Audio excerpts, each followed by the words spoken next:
The Telescope is widely regarded as the first game-changing episode of BoJack Horseman. After season 1's rocky start, this episode set the show apart from other adult animated sitcoms by refusing to resolve the conflict by the end credits, instead maintaining lasting consequences for the characters. The Telescope examines the definitive ending of BoJack's relationship with Herb Kazaz. As both the creator of Horsin' Around and BoJack's former best friend, Herb had a permanent, lasting effect on BoJack's life. And in BoJack's last-ditch effort to make amends, the Telescope shows us that not all relationships or mistakes are afforded closure.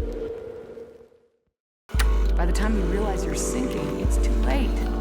BoJack first met Herb Kazaz doing stand-up comedy in 1985. While performing as an up-and-comer, BoJack was heckled by Herb, and after the show, he showed his appreciation for Herb's comments. Get cancer, jerkwad. Despite this, Herb helped BoJack workshop his material, and they quickly became close friends. Herb provided the kind of supportive, non-judgmental criticism BoJack needed to become a good performer. Prior to this, BoJack was very awkward on stage, trying to force an audience reaction even when his jokes didn't land. This makes sense, as while he was growing up, he was trained to receive conditional love from his mother Beatrice by performing at her supper club parties. It makes sense why BoJack became a comedian. Because of his upbringing, he highly values the opinions of others and persistently seeks their approval. So as a beginning stand-up, BoJack is constantly repeating the punchline and asking if the audience gets it. This is not unlike the letter he wrote to Secretariat as a child, seen in the episodes Later and Brand New Couch. When I grow up, I want to be just like you, and I think I'm on the right track. Get it? Track, because horses run on tracks, and you are a horse, and I am a horse. Do you get it? Do you get my joke? We also see his approval-seeking tendencies in high school in the episode A Horse Walks into a Rehab. To win over his classmates, he performs a mean-spirited roast of a lovely girl from his class. BoJack struggled to know when he'd gone too far or what would get laughs, but still craved the attention of an audience. With Herb's supportive positivity and persistent banter, BoJack's confidence increased and his performances improved. Before his success on Horsin' Around, BoJack's personality was a far cry from the horse we all know. Along with Herb and Herb's girlfriend Charlotte, BoJack was friendly, supportive, and enthusiastic, even as they struggled to make it big. Thanks, Charlotte, but one beer gets me tipsy.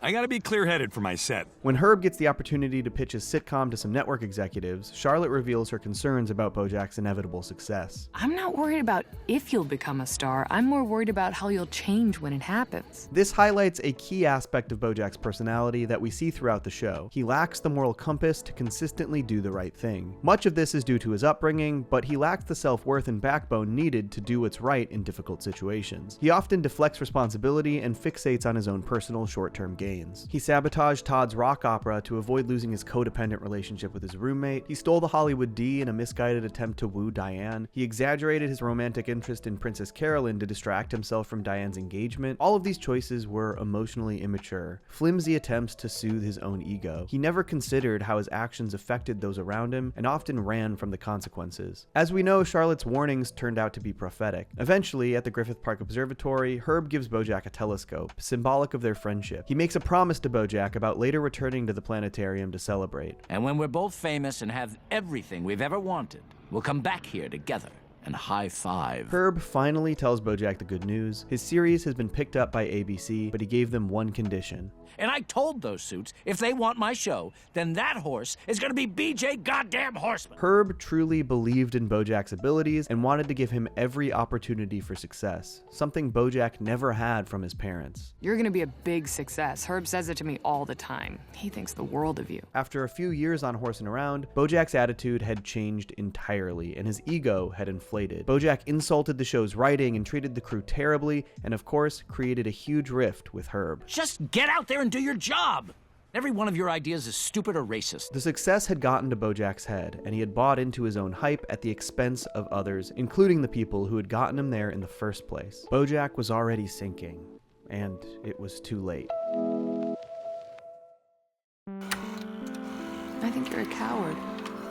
By the early 1990s, BoJack was riding high on the success of Horsin' Around. He was finally up for consideration as the lead actor in Secretariat, his dream role. However, Herb was arrested for public indecency during a police raid. This publicly outed his sexual orientation in the process. As a result, conservative groups protested Horsin' Around as being inappropriate for families and pressured the network to fire Herb. At the time, being openly gay was an extremely risky move on network television. Casual homophobia was routinely used as a punchline, and until the creation of series like Krill and Grace or The Ellen Show, sincere representation representation was almost non-existent. Needing someone in his corner, Herb pled with BoJack to stick up for him. Without his support, Herb could be blacklisted from the industry forever. If you threaten to walk, they'll listen to you. BoJack admits that he wouldn't have a career without Herb, and he promises to threaten to walk away from the series unless they keep him on board. However, network exec Angela Diaz manipulates BoJack through his shortcomings and through his insecurities. She frames the poor optics for ABC and BoJack's career opportunities as more important than his friendship with Herb. And you don't get to play the lead role in the Secretariat movie by being a good friend. Truly unfortunate that BoJack didn't see how wrong Angela was here. Herb valued BoJack's friendship so much that he was insistent on having him cast as the lead in Horsing Around. He was willing to let the series pitch go if BoJack couldn't be there with him. BoJack literally owed his own success to somebody being a good friend to him. Interestingly, we saw that the entire remainder of BoJack's career was spent trying to get away from his image as the horse from Horsing Around, with the BoJack Horseman show, with his book One Trick Pony, with the eventual Secretariat movie. However, the one project that did break that image for him was Filbert, a project he only did as a favor for Princess Carolyn, by being a good friend. After Angela's manipulative speech, BoJack keeps his mouth shut and passively allows her to fire Herb to save his own career. You're doing the right thing. I know it's hard, but if Herb's really your friend, he'll understand. The Secretariat movie ends up in development hell, and BoJack's betrayal amounts to nothing. Horsing Around goes back into production for 2 more seasons with Danny Bananas as the showrunner, and BoJack continues to lie to himself on set,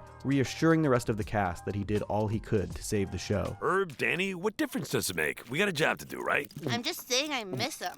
And I'm just saying, it's not my fault he got fired. In reality, BoJack was just a coward. 20 years. You didn't call me.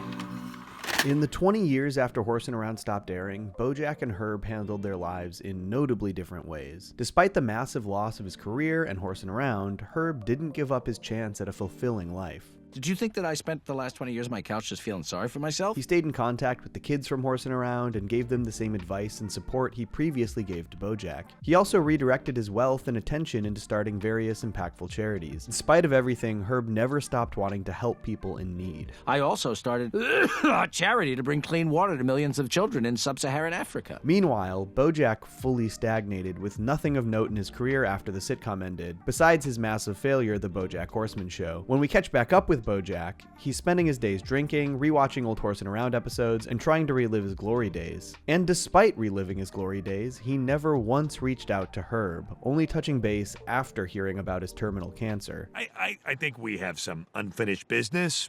It seems like life's too short to hold grudges and stuff like that, you know what I'm saying? With the few remaining friends he had left, BoJack subconsciously fostered an unbalanced power dynamic in an attempt to keep them close, his abandonment of Herb likely fueling his own fear of being abandoned himself. Secretariat's advice to BoJack years earlier on the Dick Cavett Show may have also played a role in BoJack's treatment of Herb. There are people in your life who are going to try to hold you back, slow you down, but you don't let them. Don't you stop running, and don't you ever look behind you. There's nothing for you behind you. Given that BoJack left Herb entirely behind him after he was fired from Horsing Around, it sounds like Secretariat's advice really stuck with him. Why didn't you call me? Huh? 20 years. You didn't call me. That's you. That's BoJack Horseman. When BoJack finally does reach out to Herb, it does not go over well. I got your message, asshole. You got something to say to me? You come out to Malibu and say it to my face. In their final time seeing each other, despite some playful cutting remarks from Herb at BoJack's expense, there is clear lingering chemistry even after all these years. They banter like old times, roasting overpriced blenders, and the day nearly ends with Herb genuinely appreciating the visit. And it was actually nice to see you, BoJack. However, BoJack is desperate for closure, and he pursues Herb to try and apologize. Herb does not accept the apology. Herb, I said I'm sorry. Yeah. And I do not forgive you. Ultimately, BoJack's apology was entirely self-serving. He was only there to make himself feel better. He didn't address what he did or show any signs of ownership for the aftermath of Herb's firing. There's no recognition of how much he hurt Herb's feelings or how he was a bad friend, and a ticking clock was not going to change that. BoJack was too used to the happy endings and closure of sitcoms to comprehend the possibility that Herb wouldn't forgive him, but Herb held firm. You have to live with the shitty thing you did for the rest of your life. You have to know that it's never, ever going to be okay. What hurt Herb the most wasn't BoJack's backstabbing decision under the pressure from the network. He understood that it was a difficult and risky decision to make. He even said he didn't care about the show. What hurt Herb most was that he lost BoJack. But what I needed then was a friend. And you abandoned me. And I will never forgive you for that. Before leaving, BoJack spies the telescope from all those years ago. He tries to take it, but Herb stops him and they get in a fight, breaking the telescope in the process. A harrowing metaphor for the clear end of their friendship. You'd probably sleep a lot better at night if you just admitted to yourself that you're a selfish goddamn coward who takes whatever he wants and doesn't give a shit about who he hurts. This is, of course, reflective of BoJack's deepest insecurities. He is incredibly self-conscious of his image, but will generally rationalize his behavior as being a victim of circumstance. That's part of the reason he wanted to write One Trick Pony in the first place, to contextualize his entire life in a way that doesn't make him out to be the bad guy. It's why he was so upset when he eventually read Diane's draft of the book. Good luck making horsing around without the horse. BoJack is again trying to rewrite the narrative so that he can feel better about what he did. Diane even offers to remove the encounter from the book, but BoJack refuses. No, it's okay. Full truth. Like we agreed. Warts and all. Even after Herb's death, BoJack's failures and his friendship with Herb deeply influenced him. During Herb's funeral, BoJack rallies the Horsin' Around cast to go on a scavenger hunt for Herb's gold, which he mistakenly believed was set up by Herb himself. BoJack sees this as his last chance to do right by Herb, even after his passing. However, Herb's gold turns out to be a terrible manuscript, stolen by Henry Winkler in order to protect Herb's reputation. I just wanted to fix things. Somehow. I'm sorry, horse guy, but you can't. BoJack also donates his newfound increase in Horsin' Around residuals to an orphanage, naming it in Herb's honor, albeit with a typo. You know, Herb would probably think that this is pretty funny that you couldn't even get this right. Yeah, he would. But the clearest example of BoJack's guilty conscience in regards to Herb maintaining a chokehold on him was his near-death experience at the end of season 6. During the big show in The View from Halfway Down, that's meant to close out BoJack's entire life, Herb is the master of ceremonies and guides him through the process. BoJack even directly reflects on his life at dinner, citing the bond he had with Herb as inspiration for his career as a theater professor. It reminded me of when I was young, just starting out. You and me, screwing around, hitting up open mics, trying to figure it out. I think that was the best part. It's clear that one of BoJack's deepest regrets in his entire life is how he treated Herb and the loss of the lasting friendship he could have had if he were not a coward. And this couldn't have been made more apparent than after One Trick Pony released and became a massive success, earning BoJack a Golden Globe. BoJack went back to the Griffith Observatory to celebrate, just as Herb suggested, but they weren't together. There wouldn't be any high fives, just BoJack, alone. No, I'm not scared, BJ. The future is bright. Just look at it. Brand New Couch is an underrated episode of BoJack Horseman that sets the stage for the series in new and unexpected ways. The season 2 premiere not only reveals more about BoJack and his insecurities, but gives us our most thorough look at his mother Beatrice in the series up to that point. Showcasing the struggles and conflict between the pair of them in multiple time periods and unveiling the depths of the trauma that Beatrice had inflicted on her son, the episode explores BoJack's inability to unpack those traumas as he navigates his first days on the set of Secretariat. Keep running forward, no matter what. Brand New Couch opens in 1973 as a 9-year-old BoJack watches the Dick Cavett Show. With abusive and neglectful parents, BoJack looked to athlete and Triple Crown winner Secretariat for guidance, almost acting as a surrogate father figure in BoJack's mind. Something we would see visualized later in The View from Halfway Down. BoJack wrote a letter to Secretariat that we first heard at the end of Season 1, but the beginning of Season 2 shows BoJack actually watching the episode and Secretariat's response. There is some confusion about the intention of this scene in the fandom. Many believe that due to BoJack's parents fighting, BoJack actually never heard Secretariat's advice, which would be a kind of tragedy in itself. However, creator Raphael Bob Waxberg clarified in the DVD commentary that the intention here was that BoJack scooting so close to the TV to listen was meant to convey that he not only heard Secretariat's response, but also deeply internalized it. And though Bob Waxberg goes on to say that fan interpretation is malleable and important, I think that his intention behind this scene is actually very clear in the episode's messages and BoJack's journey throughout. BoJack idolizes Secretariat, but his question wasn't about Secretariat's career or accomplishments. He looked to Secretariat for advice someone might ask a friend or teacher or parent. He asks Secretariat what to do when he gets sad. Secretariat draws from his own experience and tells BoJack what's worked for him: to just continue to move forward with your life. Don't you stop running, and don't you ever look behind you. There's nothing for you behind you. All that exists is what's ahead. And given BoJack's childhood, I think it makes a lot of sense why he was attracted to this piece of advice. I was beautiful before I got pregnant. You ruined me, BoJack. Not only was BoJack's childhood riddled with abuse and neglect, but Beatrice's abuse often stemmed from her own inability to let go of her past. She resented BoJack for being born and changing her life substantially, saddling her to butterscotch, and she took it all out on BoJack.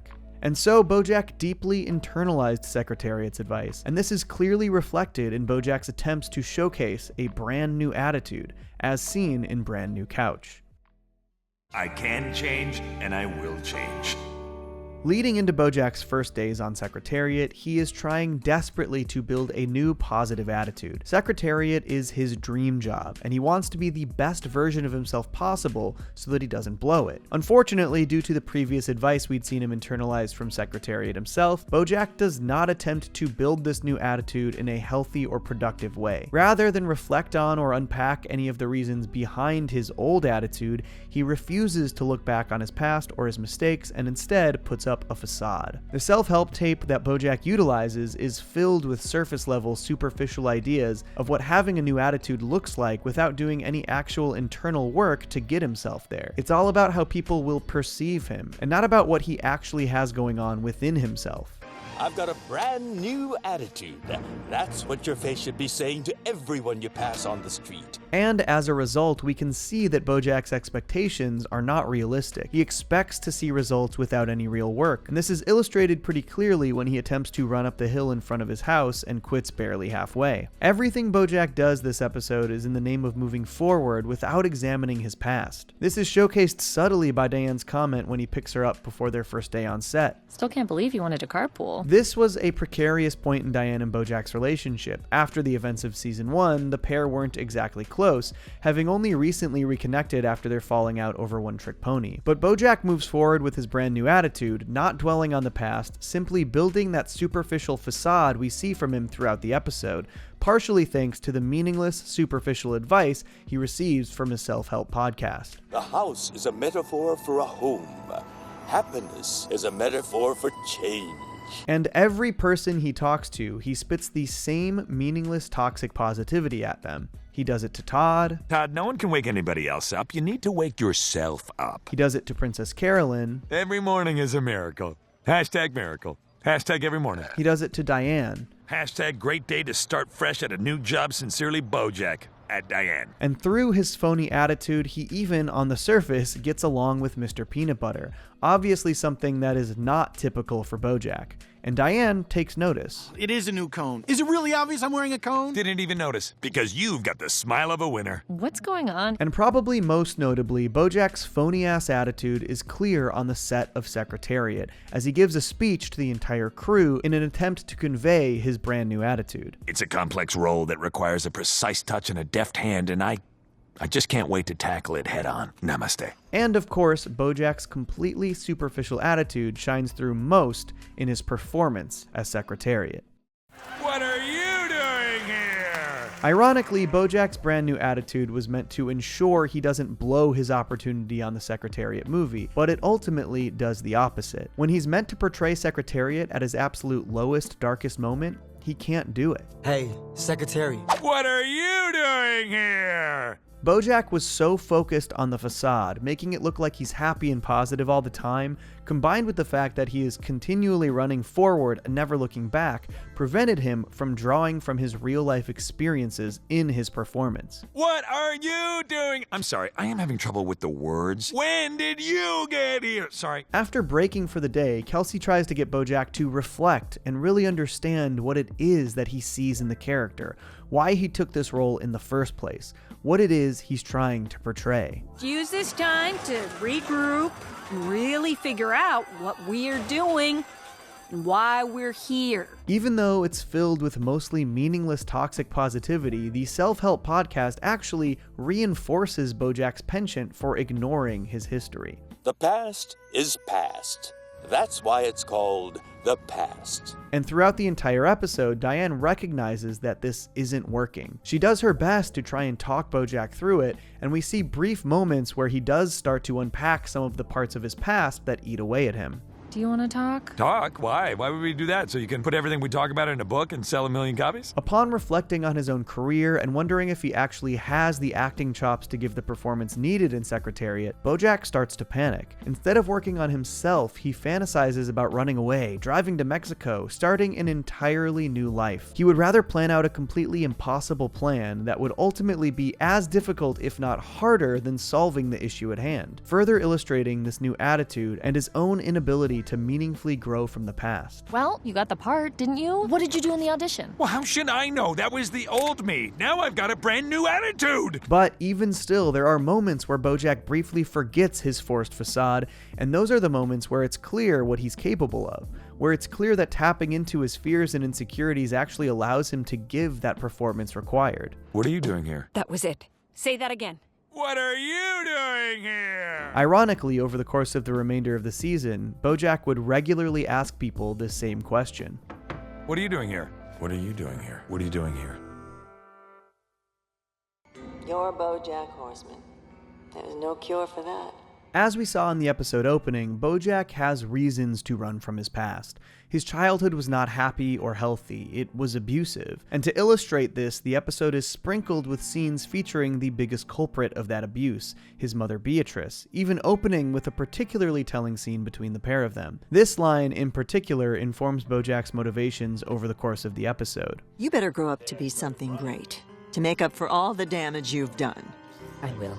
And of course, BoJack does grow up to be incredibly successful. He's able to make the jump from a small-time comedian to a massive sitcom star on one of the most successful sitcoms on TV. He stars in 9 seasons of Horsin' Around, and we actually get to see Beatrice's reaction to this as well. In 1988, during just the 2nd season of Horsin' Around, she attends a taping in LA, but as the audience around her laughs, she is silent. The pair go out to lunch afterwards as BoJack fishes for validation, but he still didn't meet Beatrice's standard for greatness. What's this letter I have? It's from the government saying, I'm proud of you. Oh, no, actually what I'm holding is nothing. She even goes on to call BoJack a clown, just completely eviscerating any hope BoJack had that he might have finally lived up to his mother's expectations. And still, at this point, working on Secretariat, BoJack's perception of what will make him happy is tied up in that validation he seeks. He sees this film as his final opportunity. But I just keep thinking about how this movie is my last shot at happiness. And over the course of Brand New Couch, we actually see the perfect illustration of BoJack's unwillingness to grapple with his past in any meaningful way. While he's showcasing his brand new attitude and putting on this facade of positivity, he is actively ignoring phone calls from his mother Beatrice. He does it at the beginning of the episode when they're swapping out his new couch, and he does it after his disastrous first day on set. But then, as he's seemingly lost all hope, listening to his self-help podcast and wallowing in his trailer before he's meant to go back on set, he picks up the phone. I think there are a few important things for BoJack in this conversation. Beatrice tells him that she read his book, and in doing so, she basically learns his unfiltered thoughts and opinions about her. She learns what things that she did to him that he held on to for his entire life. And while she doesn't apologize or make amends, she does acknowledge them. The things I've said to you. You must think I'm a real monster. I expect that this is the first time Beatrice has even acknowledged the effect she had on BoJack over the course of his life. But she goes on to tell BoJack something that, in a way, frees him. I know you want to be happy, but you won't be, and I'm sorry. She tells him that his pain, suffering, unhappiness, he comes by it quote-unquote honestly, and that it is his birthright. That, like her, no matter what he does, he will not be happy, even if he adopts a perfectly positive, brand new attitude, even if he finds massive success with Secretariat. You're BoJack Horseman. There's no cure for that. After hanging up the phone call, BoJack shuts off his self-help podcast for the final time. No more brand new attitude. He goes to set, and he immediately delivers the line. In the end, BoJack doesn't get a brand new attitude. He does, however, get a brand new couch. And I think that though BoJack has struggled immensely to properly unpack and deal with his history and traumas, there was still wisdom in Secretariat's advice to him. Wisdom that we see BoJack learn from as the show progresses. Secretariat was wrong to say that we should never look back, that there's nothing for us behind us, only ahead. But the wisdom is that we cannot necessarily let the past hold us or pull us back. It's important to look back and understand our history so that we can move forward, so that we won't repeat the same mistakes, so that the generational trauma won't be passed down endlessly. And later in the series, when BoJack was his healthiest and moving in the most positive direction in his life, this is the attitude he was able to adopt. In season 6, we see BoJack grappling with his past, unpacking his own mistakes, and moving forward a better person because of it. And we see the ways that this not only improves his own life, but his friends' lives and his relationships with those friends. And though he still struggled after this, by the end of the series, it appears to be the attitude he is continuing to cling to, hoping to be able to have a healthy, happy life, striving to be a better man in spite of the mistakes that he's made. And I think this is something everyone should strive for. And starting down that path could be as simple as asking yourself one question. What are you doing here? Great, we got it. Let's move on. Escape from LA represents a massive turning point for BoJack Horseman as a character and as a series. It also represents a huge crossroads for the audience, forcing us to really examine BoJack's actions and ask if this is a character we can like and root for moving forward. What sets this episode apart for me is the brilliant way that it brought us to this crossroads. While the series has always made commentary on sitcoms and sitcom tropes via horsing around, this episode subverted sitcom situations in a new way by placing BoJack in a much more defined sitcom-like setting. Throughout Season 2, BoJack's life is presented with a myriad of great new opportunities, all of which fall apart in one way or another. After Wanda breaks up with him and his film is given to a less competent director, BoJack flees Los Angeles and seeks out Charlotte, a Hail Mary pass in an attempt at a happily ever after scenario. When he arrives in New Mexico, he discovers that Charlotte has a husband and 2 children, which cues a brand new, very sitcom-like intro sequence for the episode.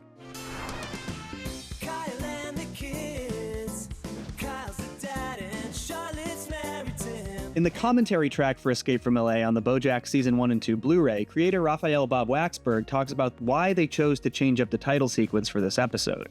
Really wanted to set this episode apart and feel like we are not in BoJack's world anymore, right? BoJack's intro is very much about him kind of cycling through the steps and doing the same thing over and over again in his house, and to be like, we're not going to see his house here. Yep. We're in this world. The writers really wanted this to feel like a completely different world for BoJack to be living in, and very quickly, BoJack is thrust into scenarios you might find in a sitcom. All of a sudden, he's teaching 17-year-old Penny how to drive and learning about the high school drama surrounding her upcoming prom. Even the jokes throughout the episode feel a little more juvenile and sitcom-like. Oh, gross! Mom, Trip has a boner again. Trip, let's dial back the boners. Gross. What? I can't help it. And before long, BoJack actually sets up shop in the Carsons' lives, basically as a new member of their family. He abandons his responsibilities back in LA and lives on his new boat in their driveway. While it wasn't what he was expecting when he set off for New Mexico, BoJack did find a happier lifestyle to embrace, even if it wasn't really his life to live. He even mentions that he's trying to get a job as a drama teacher at SFCC, and we of course know that in Season 6, BoJack actually does become the drama professor at Wesleyan University. In both Season 2 and Season 6, they represent BoJack moving towards his own personal happily ever after scenario, though obviously the circumstances surrounding them are very different. In Escape from LA, he had found his own sitcom life, and in a sitcom, everything goes back to normal at the end of the episode. Unfortunately for BoJack, sitcom lives aren't reality, and we start to see BoJack's reality slowly seep into his happily ever after. Throughout the episode, our sitcom-like scenarios are interrupted by moments of real vulnerability from BoJack.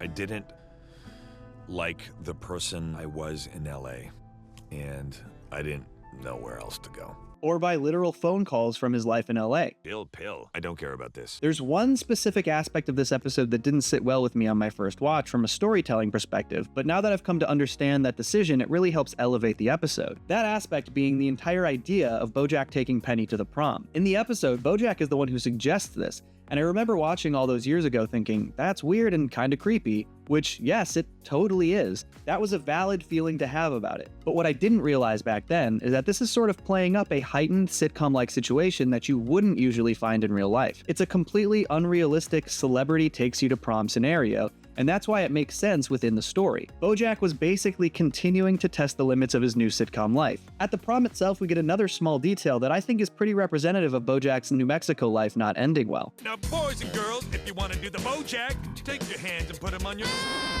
This sucks! This guy's bad! Yeah, this is a funny beat, but it's also BoJack showcasing something from his sitcom life that doesn't translate to real life. It's a microcosm of this entire episode. Oh, no, God, no, this is not the immediate praise I expected. Eventually, the crew leaves the prom and ends up at the Tissot water tower, where they release a ton of glow-stick-laden balloons into the night sky. It's really pretty. Despite the scenario being relatively unsettling, the scene plays as very sweet. It's viewed through the sitcom lens and everything feels good, until, of course, reality sets back in. When Maddie passes out from alcohol poisoning, a very real, not very TV-like scenario, BoJack goes into panic mode and shows his true colors. Penny and I left early, and you don't know who gave Maddie the whiskey. Are we clear on this? I need you to be 100% with me here. BoJack provided these kids with alcohol without looking at the potential consequences. This episode repeatedly gives us a false sense of security. Despite the very worrisome alcohol poisoning scare, BoJack and Penny make it home, and the episode continues to nearly get to that sitcom-like everything is going to be okay ending. Then Penny propositions BoJack, and for the moment, BoJack does the right thing. What should have been the episode's happy ending ended very uncomfortably and with Penny in tears. BoJack retreats to the backyard and sits down with Charlotte, and I think this is probably the most important part of the episode. First, BoJack asks Charlotte if she remembers releasing glow-stick balloons with Herb in LA. This is a seemingly small detail, but it actually really brilliantly illustrates that over the last 30 years, Charlotte has grown and changed while BoJack hasn't. Oof, that was really bad for the environment. That's true, but... Some seagull could have choked on one of those balloons. Next, BoJack tells Charlotte he keeps doing bad things and hurting people, and asks her if she still thinks Los Angeles is a tar pit, something we saw her tell him back in Season 1's The Telescope. Hollywood's a real pretty town that's smack on top of all that black tar. By the time you realize you're sinking, it's too late. She amends her answer this time and tells BoJack you are the tar pit, that no matter where you are the same person. It doesn't matter where you are, it's who you are. Basically, LA was never the root of BoJack's issues. BoJack himself was the root of his issues. And just because he left LA doesn't mean he's going to be magically cured of what makes him toxic, just as we've seen throughout this very episode. BoJack and Charlotte get caught up in the moment and kiss, but Charlotte regrets it. In the commentary for this episode, Raphael Bob Waxberg said something that I really love about this scene, and that is that in this moment, BoJack is not being cowardly. So many times in my life, I've done the wrong thing, but this is the right thing, and I had never been more sure of anything. He's being open and honest, and he's taking a genuine leap of faith. In his eyes, he is actively defying what Charlotte said about him back in The Telescope. Would you have made a move on me? Charlotte. I don't think you would have. You know why? I think you're a coward. Of course, BoJack isn't thinking about Charlotte in this situation or what it would mean for her family. It might not be a cowardly plea, but it is a selfish one. Charlotte rightfully tells him off for this, and he returns to his boat, where Penny is waiting for him again. Penny propositions BoJack one more time, and once again we're lured into a false sense of security as BoJack rejects her. He walks into his boat, but he doesn't shut Penny out completely. He metaphorically leaves the door open by literally leaving the door open. Ironically, the thing that draws Charlotte's attention to the boat is one of the lingering glow-stick balloons, a visual representation of BoJack's stunted mentality. Charlotte's slow approach to the escape from LA is heart-wrenching and so suspenseful. As the viewer, you're hoping that Penny isn't in the boat with BoJack, but of course she is. Charlotte drops Season 2's F-bomb, ending their friendship once and for all. BoJack leaves New Mexico, and the BoJack theme song kicks in. This sequence was not only really beautiful and well animated, but it's a really smart representation of BoJack's post-New Mexico mindset and journey. When the episode started, we got a sitcom theme song. We were shown that BoJack is as far from his typical life as he could possibly be. But once he ruins everything, that theme song we all know and love kicks in. His return to LA represents his return to his old lifestyle. His sitcom escape has ended, and everything he abandoned is waiting for him back in Los Angeles. But as we know, it was always waiting for him. And while living in his dream sitcom in New Mexico might have felt like it had no consequences, we also know that it would have lasting effects on his life, his relationships, and his public image. Did you take a high school girl to her prom? That was a family friend. There is no sitcom-like situation that protects people from lasting consequences. Even if it feels like that's what it is, reality will seep in eventually. This was even showcased earlier in Season 2. BoJack was given his literal dream role of secretariat. This was the job that was meant to change his life forever. It's something he'd been working towards his entire life. But he finds that the opportunity isn't quite what he expected, and it doesn't bring him true happiness like he thought it would. New and exciting life opportunities aren't necessarily going to fix the root of your problems. This theme is also present through BoJack's experience dating Wanda. When it starts, it feels too good to be true. Wanda's unique life situation makes her an ideal companion for what BoJack needs, and they're caught up in a whirlwind of excitement and romance. It progresses at an unrealistic pace, and Wanda quickly moves in with BoJack. It's the start of what some might consider a happily ever after scenario. And then, when real life slowly starts to seep into their relationship, it falls apart. BoJack doesn't have the tools to function within an adult relationship, and instead of attempting to build up those tools, he sabotages their relationship at every turn. Wanda's famous quote from their breakup particularly resonates with this season and Escape from LA. You know, it's funny. When you look at someone through rose-colored glasses, all the red flags just look like flags. If only BoJack had listened to this profound observation by Wanda, maybe he wouldn't have fallen so hard in Escape from LA. Throughout his time in New Mexico, BoJack is wearing rose-colored glasses, and those are allowing him to see everything in a sitcom point of view that was ultimately very harmful. It didn't allow himself to see the red flags popping up left and right, and when he finally saw them, it was too late. Like I said, there is no happily ever after or rose-colored glasses that can protect people from lasting consequences. This is true for BoJack, and it's true in real life. Escape from LA is a harrowing sitcom subversion. It shows what can happen if real-life consequences are ignored in favor of happily ever after type goals. The events in New Mexico ultimately aided in major fallout with his best friend. They aided in the loss of BoJack's relationship with his sister Hollyhock. They aided in the drug bender and subsequent death of his friend Sarah Lynn. There was no happily ever after in New Mexico for BoJack. In fact, it was the opposite. I think BoJack as a series, and particularly this storyline, is a cautionary tale. You shouldn't ignore the difficulties and realities of life in favor of some quick fix scenario. It might seem like the easy way out in the moment, but ultimately, it could cause pain and heartbreak down the road. Not just for you, but for the people important to you too.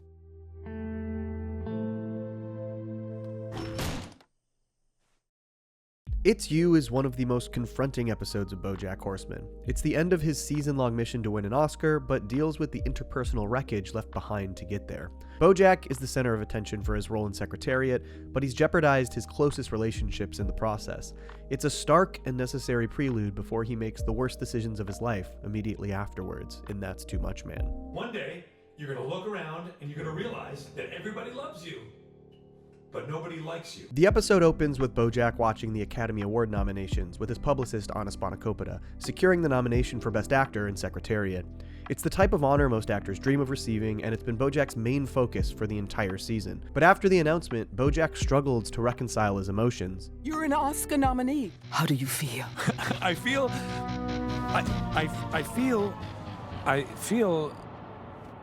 the same. BoJack's entire life has been spent trying to become something great, falsely believing that it will finally bring him the happiness he craves. And through his hyper-focus on trying to receive the Oscar nomination over Season 3, BoJack strained every single important relationship he had. He fired Princess Carolyn during Best Thing That Ever Happened, when her overzealousness lost him 2 important acting roles. This was her first major slip-up in 23 years of being his agent. He sleeps with Todd's ex-girlfriend turned business partner Emily behind his back. This damages Todd and Emily's relationship, and Emily leaves the company out of guilt, claiming she and BoJack have both mistreated Todd. You're sweet, Todd.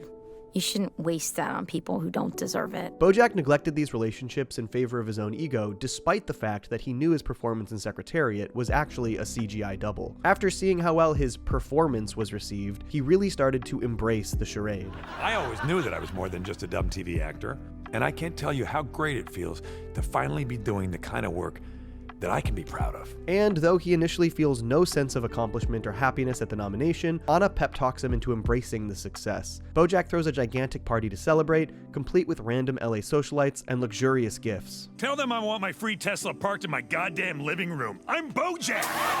And though BoJack is surrounded by countless people there to celebrate him and is being showered in expensive gifts, all of it is empty and meaningless. He doesn't actually know a single person at the party, and he spends the entire time drinking and dancing. This is, ironically, a perfect representation of something he lamented earlier in the season, after Secretariat became a success. One day, you're gonna look around and you're gonna realize that everybody loves you, but nobody likes you.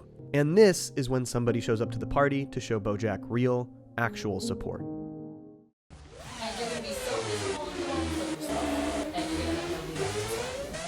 The one person close to BoJack that he had yet to alienate was Diane, and she arrived at the party justifiably concerned about him. I know how this kind of thing can sometimes send you spinning. Oh God, why doesn't this make me happy? Will anything make me happy? I'm an empty husk. Diane really does deeply understand BoJack, and she was exactly right about how BoJack had been feeling post-nomination.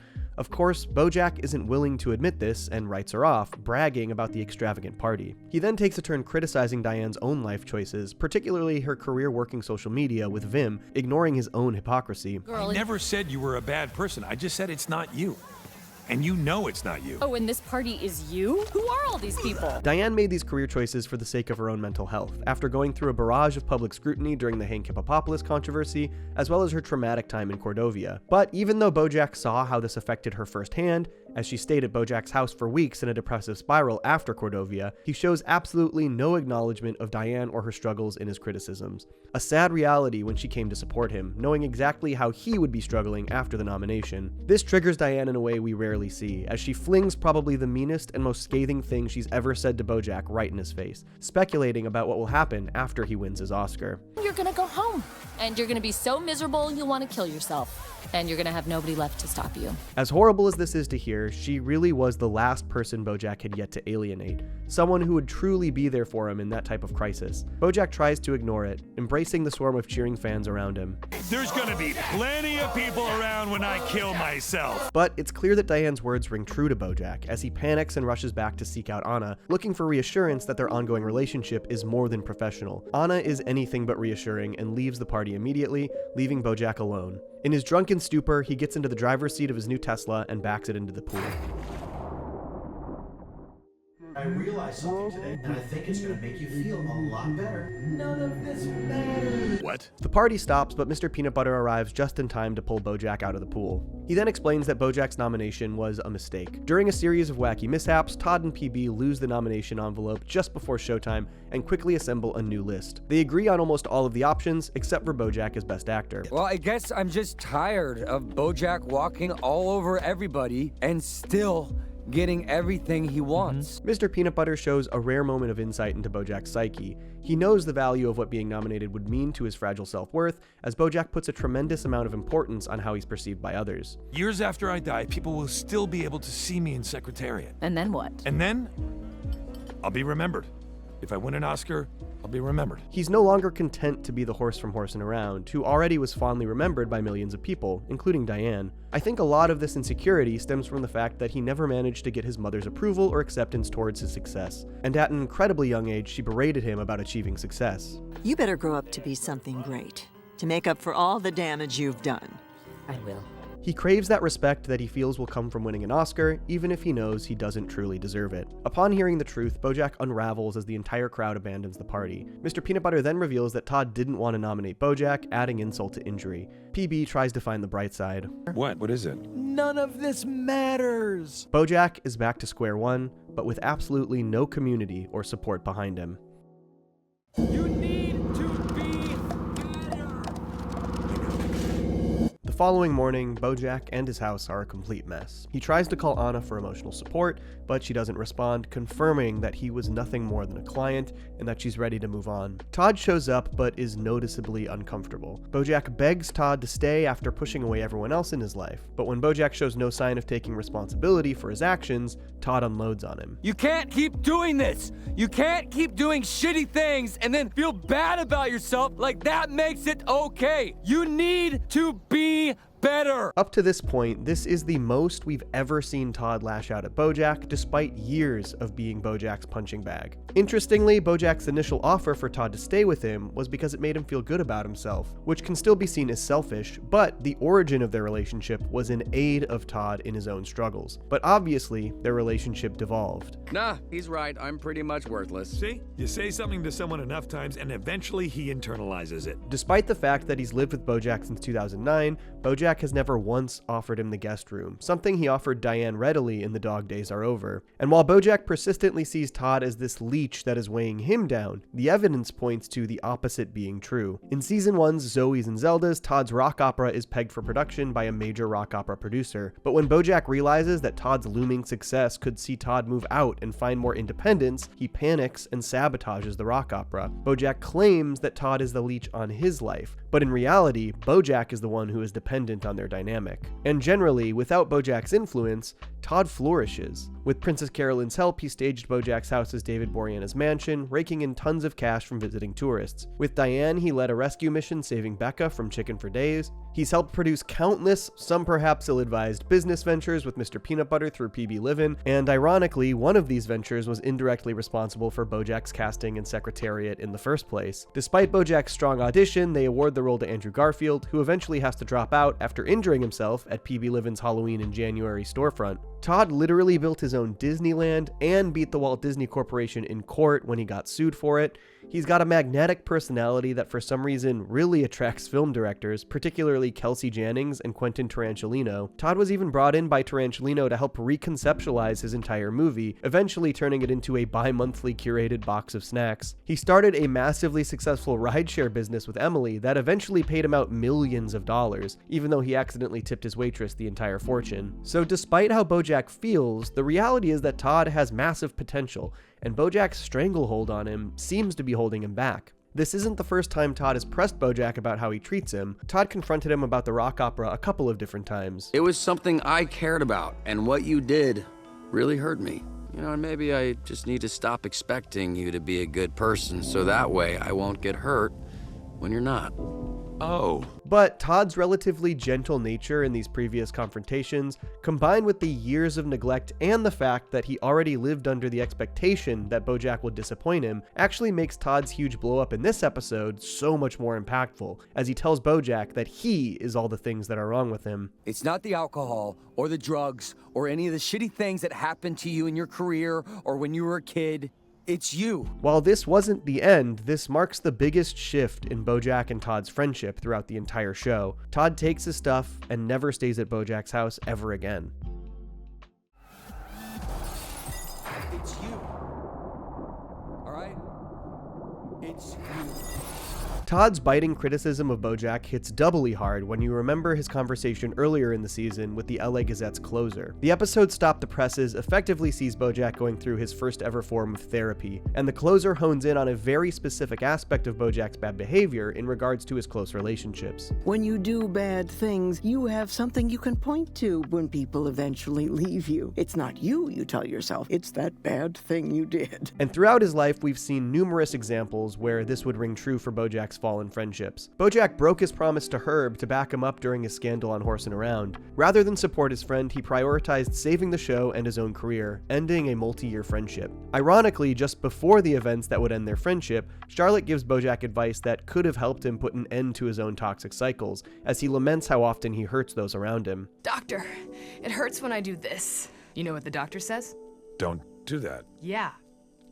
That's actually good advice. Obviously, BoJack doesn't follow this advice, but ultimately, he felt he always had these bad things to fall back on as his excuse, that it was the people leaving him because of the thing he did. For BoJack, it removes a layer of culpability. Yeah, I did that thing, but if I hadn't done it, they wouldn't have left me. It wasn't me, it was that thing I did. That's what makes his plea to Todd in their final conversation in It's You so painfully unaware of his own shortcomings. Even after alienating everybody in his life over the course of the season, he still in some way sees himself as the victim. Don't leave me now. Don't be like everybody else. Don't be like everybody else, he says. There is no remorse or guilt for driving those closest to him away, just victimization and attempted shaming to keep Todd in his increasingly toxic orbit. When in reality, we know that it has nothing to do with everybody else. It's only one thing. It's you. Fuck, man. What else is there to say?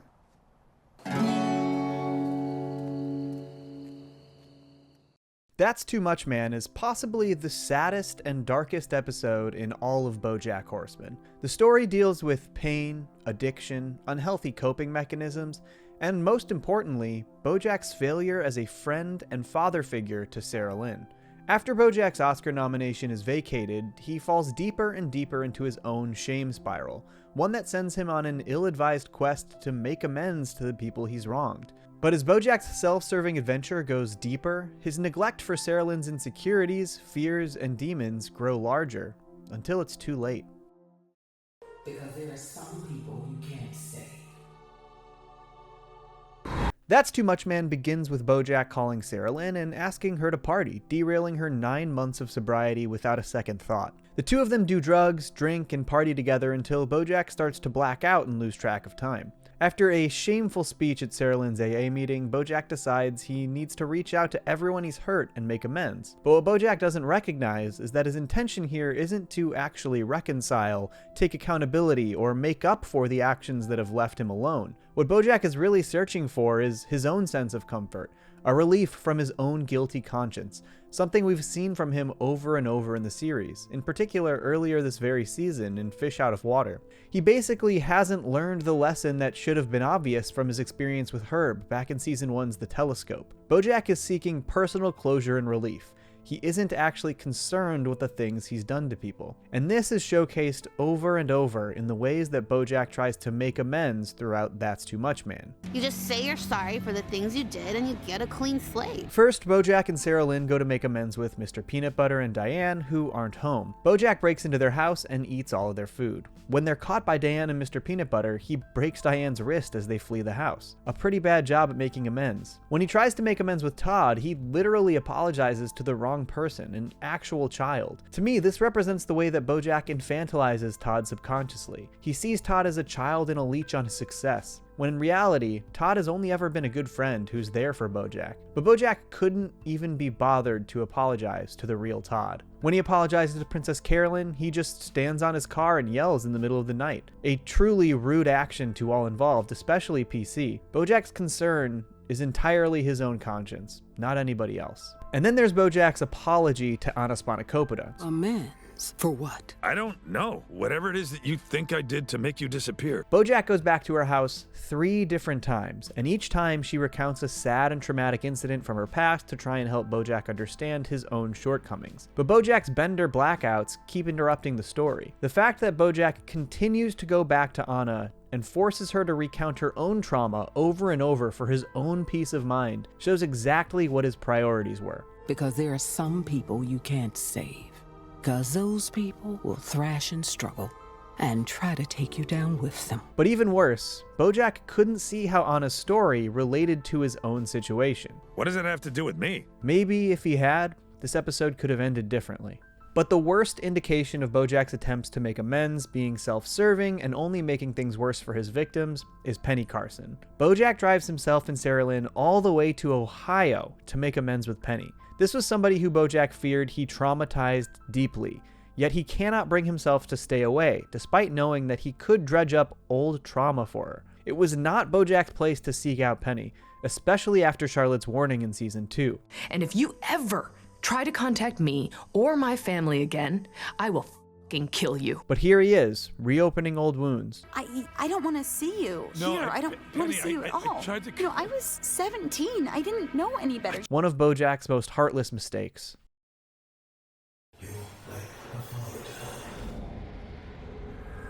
In the middle of the episode, we get a brief flashback to 2007. BoJack's TV series, The BoJack Horseman Show, is failing hard, and the creator, Cuddly Whiskers, asks BoJack if he'll ask Sarah Lynn to guest star on the show. At this point in the timeline, Sarah Lynn is the world's biggest pop star, and she could really help boost the ratings of their show.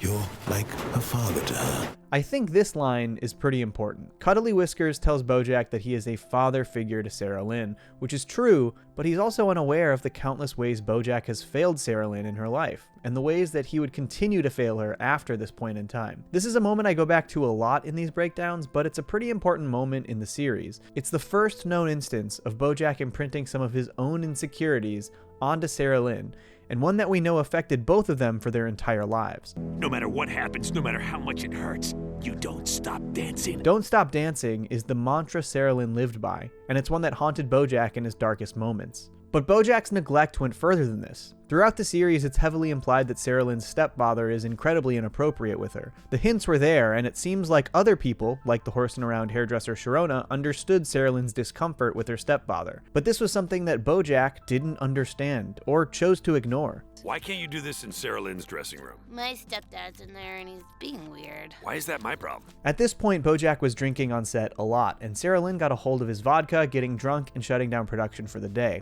BoJack could have been there for his TV daughter, but instead he helped provide a path to substance abuse and dangerous coping mechanisms, something obviously repeated throughout That's Too Much Man. When Sarah Lynn was 30 years old, she was at one of her lowest points. And while BoJack may have set out with good intentions, giving her a place to stay, he ultimately took advantage of a vulnerable friend who looked to him for support. Towards the end of That's Too Much Man, BoJack talks to Sarah Lynn about how long they've known each other, and how they have this shared experience together being on Horse and Around. Nobody knows what we went through. Nobody who wasn't on that show. He goes on to vent about how he feels his friends have tried to capitalize on his success and turn it into their own gain, but that he and Sarah Lynn don't have that type of relationship. But you and me, we don't want anything from each other. This, of course, would prove to be BoJack's own delusions, his attempts to convince himself that he isn't like those people he resents. But as we would learn in the very next episode, BoJack did this very same thing to Sarah Lynn herself in 2007. When he goes to meet her at her concert, she is so excited to see him. BoJack? Oh my God, bring him in! An old face who she believed she could trust, who was just there to see her, not to seek a favor. But instead, BoJack asks Sarah Lynn to be on the BoJack Horseman show, and shatters that illusion that Sarah Lynn held on to. I swear, you are like the only one I have left. I am this close to falling off the deep end. There was nobody left that she could trust. Like I said, it's always nice to see, you. I don't like anything about me. Throughout That's Too Much Man, BoJack not only showcases how little he actually cares about the ways he hurt his friends, but he actively shows that he doesn't actually care about Sarah Lynn's fears or insecurities. Every time Sarah Lynn starts to say something real, something personal that she wants to let out, BoJack ignores it, changes the subject, or goes on an unrelated tangent. You know, it's amazing that it's legal for kids to be actors. How is that not child labor? I didn't know what I was signing up for. I was 3. Here, she is venting about how she never even got to choose her own life path. She never had her own agency. She was forced to be on TV at 3 years old, and her entire life was dictated by this decision. But how does BoJack respond? This is getting me depressed. Let's do something fun. When they're at Oberlin, Sarah Lynn daydreams about going to college and continues to say that she wants to be an architect. But BoJack latches onto the wrong parts of the story and ignores what she's saying. This all comes to a head in the motel. Sarah Lynn just watched herself win an Oscar on television. She's temporarily elated before crashing back down to earth and realizing how little of this was what she wanted. I don't like anything about me. BoJack could have actually talked to Sarah Lynn about this. He could have been there and heard what she had to say and supported her through her fears and insecurities. But instead, he avoids it, finds the distraction, something that would make Sarah Lynn happy, but not address the issue. And I'll tell you what we're gonna do. We're gonna go to the planetarium. Really? Sarah Lynn had been asking to go to the planetarium the entire episode, and BoJack didn't entertain the idea until it would help him avoid dealing with the real and raw emotional trauma that his friend was coping with. And unfortunately, this was the last thing the two of them would do together.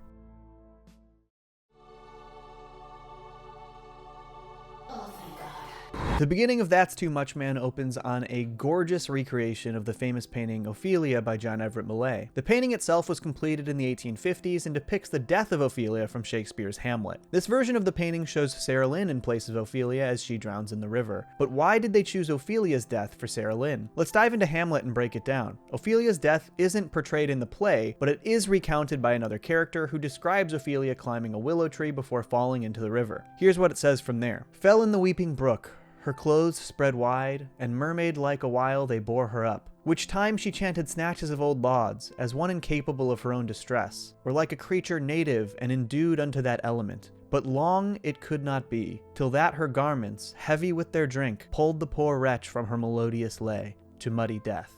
So let's dive in. Her clothes spread wide and mermaid-like a while, they bore her up. In modern terms, this explains that at first her dress kept her afloat. As one incapable of her own distress, or like a creature native and endued unto that element, describes that she was unaware of the danger she was in, and that she seemed comfortable and did not panic as she floated. But long it could not be, till that her garments heavy with their drink pulled the poor wretch from her melodious lay to muddy death. As the water filled her dress, she began to sink into the river. As the weight of the wet dress slowly crept on her, it became too late. She was taken under, and she died.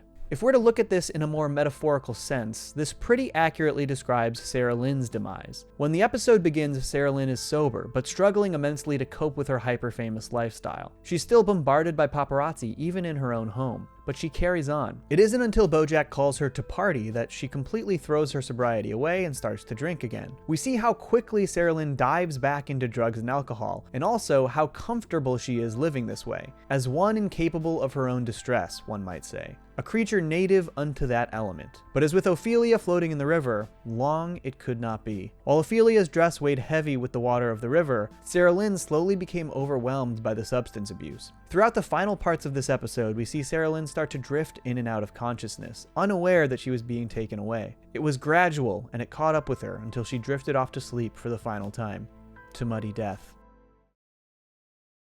This one spectacular moment we are sharing together.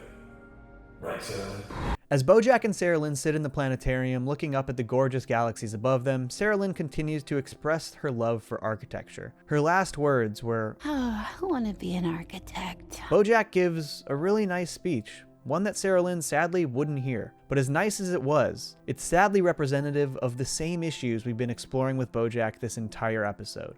We're just tiny specks that will one day be forgotten. So it doesn't matter what we did in the past or how we'll be remembered. What BoJack says here isn't really to ease Sarah Lynn's fears, it's to ease his own. He ignored what Sarah Lynn said moments before, the last words she would ever speak. Sarah Lynn isn't worried about how she'll be remembered. She's worried that she never got to live her own life, make her own decisions, do things that make her happy. As we know, Sarah Lynn would be very fondly remembered, but that doesn't mean she got to live a life that fulfilled her. BoJack's final words to Sarah Lynn instead express his own fears, that he will be remembered as somebody who caused pain to everyone around him, that his past would haunt him forever. But looking at the grand scheme of the universe and how inconsequential we are from a larger perspective eases his own fears, not Sarah Lynn's. But he did get one thing right about life. The only thing that matters is right now. This moment. This one spectacular moment we are sharing together. It's just too bad that she never actually got to hear him say it. Right, Sarah Lynn? Sarah Lynn? Sarah Lynn?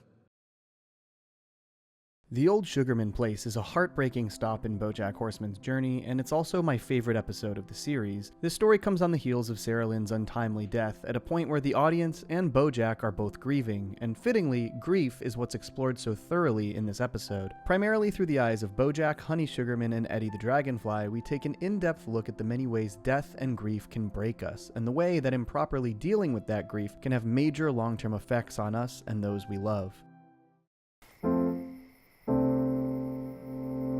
The Old Sugarman Place begins where Season 3 finished, with BoJack watching a herd of wild horses run through the desert. He gets a call from Diane that he sends to voicemail before a beautiful Michelle Branch cover of America's A Horse with No Name begins playing. This song is fitting for a few reasons. One is obviously the horse connection, but I think even the name of the song is representative of BoJack's mental state. At this point in the series, BoJack doesn't want to have a name. He doesn't want to be BoJack. He continues to deny being BoJack throughout the episode by continuously ignoring Diane's calls, literally denying his identity to those he meets, and even giving a fake name to his neighbor Eddie. You told me that's what your name was. Hambone fake naming. The lyrics also say, "The first thing I met was a fly with a buzz," which many people attribute to BoJack meeting Eddie in Michigan. But most interesting is the meaning behind the song. Writer Dewey Bunnell has said that A Horse with No Name is a metaphor for a vehicle to get away from life's confusion into a quiet, peaceful place. This is obviously directly representative of what BoJack is doing in the Old Sugarman Place, as he retreats to his grandparents' old lake house in Michigan, running away from the grim reality of his life back in Los Angeles. One of the most brilliant things about this episode is that its two storylines actually take place around 70 years apart. In 1944, BoJack's mother, uncle, and grandparents spend their summer vacation at the lake house in Harper's Landing. In 2016, BoJack arrives at the same lake house, mourning the death of Sarah Lynn. The episode brilliantly showcases these two storylines simultaneously as they share a location, and we get some vital context for some of the traumas that plagued BoJack's family for generations. Despite Joseph Sugarman being incredibly problematic, the Sugarmans are an incredibly happy family. They laugh together. Honey and Cracker Jack duet "I Will Always Think of You." Honey is so lively and upbeat. Look at me, Hey, I'm a marchanero.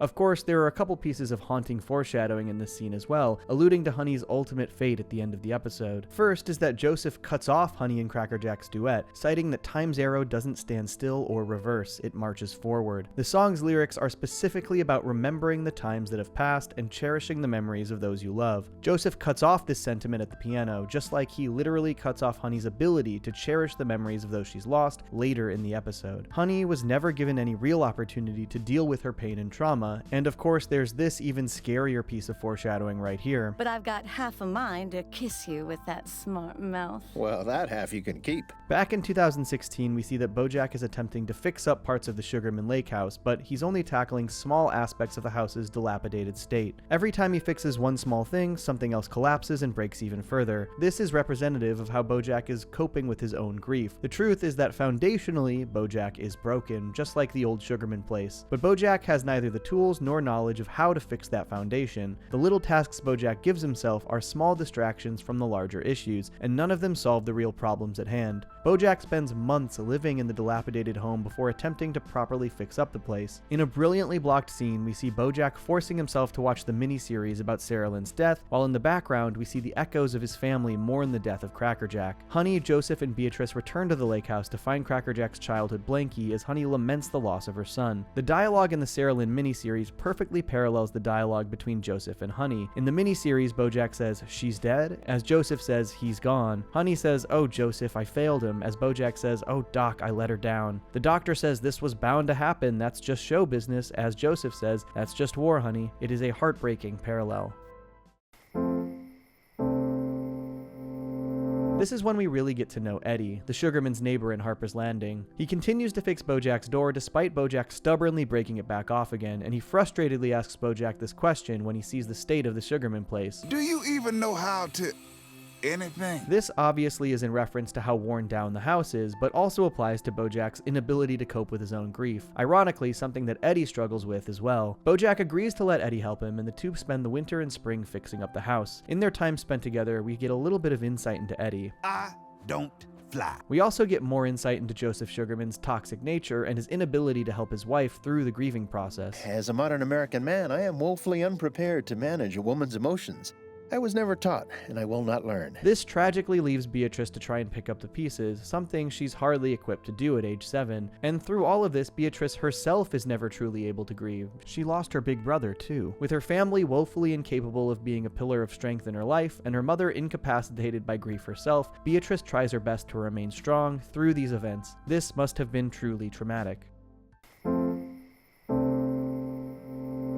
After Eddie and BoJack finish the house, BoJack isn't quite ready to move on. He finds one last thing for them to fix, the missing weather vane from atop the house. This is when we get more insight into Eddie's life. He recognizes the weather vane and retreats to watch a videotape of his own anniversary. We see that his wife Lorraine's belongings are still strewn about the room as though she still lives there, an indication of his inability to move on. We also see that when he was with Lorraine, he did fly. BoJack picks up on this. The two go to retrieve the weather vane after this. Next, we see Honey and Beatrice watching the fireworks that mark the end of World War II, and the two decide to go into town and celebrate, ending up in the same location where BoJack and Eddie are trying to heist the weather vane. The next sequence is my favorite in all of BoJack Horseman. Across time, Eddie and Honey duet "I Will Always Think of You." The song is beautiful and tragic, and the lyrics paint a picture of loss and grief that applies directly to both Honey and Eddie. Some of these lyrics include, "I will always think of you, I see your face when each day is through and days go past, but memories, they last. Trying to restart, but thoughts of you haunt my heart. I don't want to be alone now, just biding my time. I need somebody dearly, and darling, you'd be sublime." It is clear how much pain and grief the two of them are in, and it really illustrates how difficult it is for them to move on. "I'll take flight.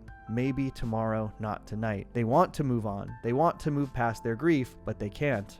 Maybe tomorrow, not tonight. One of the most interesting things about this sequence is that while the two of them are singing this duet across time, in their own time, they're just singing alone. You can particularly tell in 1945 that the folks listening to Honey are a bit concerned, including Beatrice. For long stretches of the song, she would be harmonizing without any actual accompaniment, or even a piano. This, of course, leads to Honey going a bit off of the deep end, drinking quickly, kissing Cracker Jack's friend Sal, crying out in pain. Instead of driving home drunk, Honey asks Beatrice to drive them home at at only age 7, resulting in the two of them crashing into a gas station, another traumatic event for Beatrice's childhood. Eddie and BoJack escape with the weather vane and bond for a moment as they place it on the house. BoJack then jumps off the house in an attempt to make Eddie fly, thinking he's helping Eddie overcome the trauma. We learn that Eddie's refusal to fly stems from the fact that his wife was killed by an airplane engine, and that it was his fault. He insisted they fly higher despite her protests, and she was killed. He blames himself. The two of them plummet into the lake, and BoJack chooses to save Eddie, who wails in agony, claiming he doesn't want to live anymore. BoJack walks away shaken and proceeds to call Diane, and it doesn't take long for BoJack to start feeling like his old self. Oh my god, let me guess. The web series is about how funny he and his friends are, just like hanging out. Back in 1945, Honey's careless actions infuriate Joseph, and Honey begs him to take her pain away. Like Eddie, she agonizes over the pain that won't subside. She doesn't know how to overcome her grief. Through Joseph's anger and Beatrice's helpless defense of her mother, Honey admits she doesn't know how to be better, but she wants to be. And tragically, Joseph has a solution. The end of the episode reveals that BoJack is ready to head back to Los Angeles after about 8 months in Harper's Landing. But that's not the only reveal. We of course learn the tragic outcome of Honey Sugarman's plea for relief. She has been lobotomized. Incapable of dealing with emotion, Joseph opted for brain damage, a truly devastating end. Beatrice meets her new mother, and we see that BoJack is ready to tear down the Old Sugarman Place. He's done living in the past and ready to move on. But what does this mean for BoJack? What was the point of this exercise in pain, grief, and tragedy? Well, let's explore that grief in depth.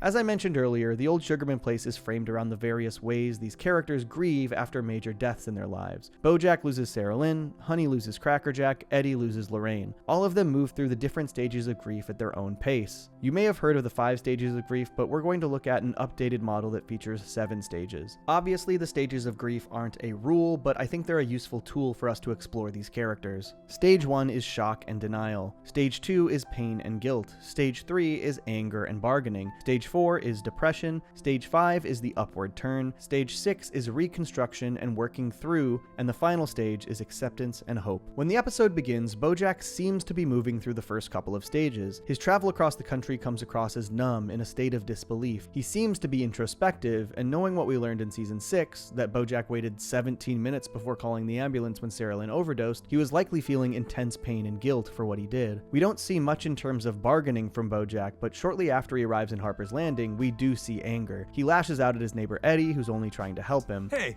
what's your name? Eddie!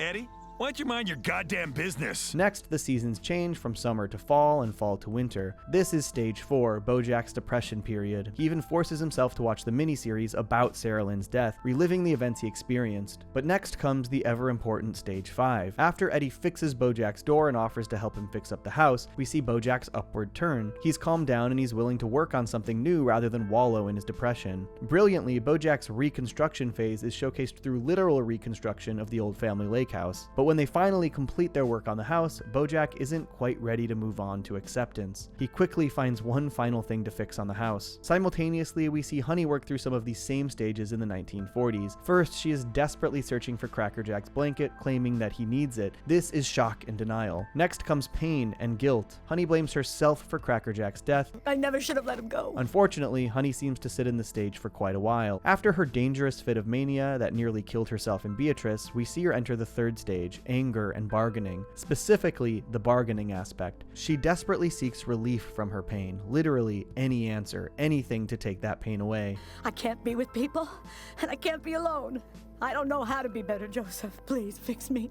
I want to be better. Similarly, we see Eddie stuck in a singular stage of grief for a long period of time. We learn how his wife Lorraine dies, and he blames himself. He likely moved through the first 2 stages before we met him, but the entire time we see Eddie, he seems to be stuck in anger and bargaining. I don't fly. And the truth is that his refusal to fly is itself a type of bargaining. His guilt has changed his behavior, some type of a deal with a higher power. If he doesn't fly anymore, he is doing right by Lorraine. It grants him relief in his own mind. I haven't flown since Lorraine died, and now you ruined it. Following this, Eddie seems to fall into a deep depression. He cries that he no longer wants to live and agonizes at the lakeside. When we leave Eddie, it seems he may have hit his upward turn. He's no longer showcasing the immense anger and guilt, he's just confused as to why BoJack is tearing down the Old Sugarman Place. Unfortunately, Honey Sugarman wasn't granted the same opportunity. Because of the lobotomy, Honey was never able to move past the anger and bargaining stage. And while BoJack moves through most of these stages of grief, the question is whether or not he actually accepted what happened and truly moved on. After seeing Eddie's agony, it's clear that BoJack realized he does not want to wallow in pain in the same way that Eddie has for all these years. You think I just want to mope around in a shrine to the past, getting off on my own guilt while the rest of my life passes me by? But what BoJack experiences later in the series draws into question whether or not he truly dealt with the trauma of Sarah Lynn's death. In this episode, the renovation of the Old Sugarman Place represents the reconstruction and working through phase of BoJack's grief. But in the end, BoJack literally tears the house down. Did he metaphorically tear down the progress he made in coping with the loss of Sarah Lynn?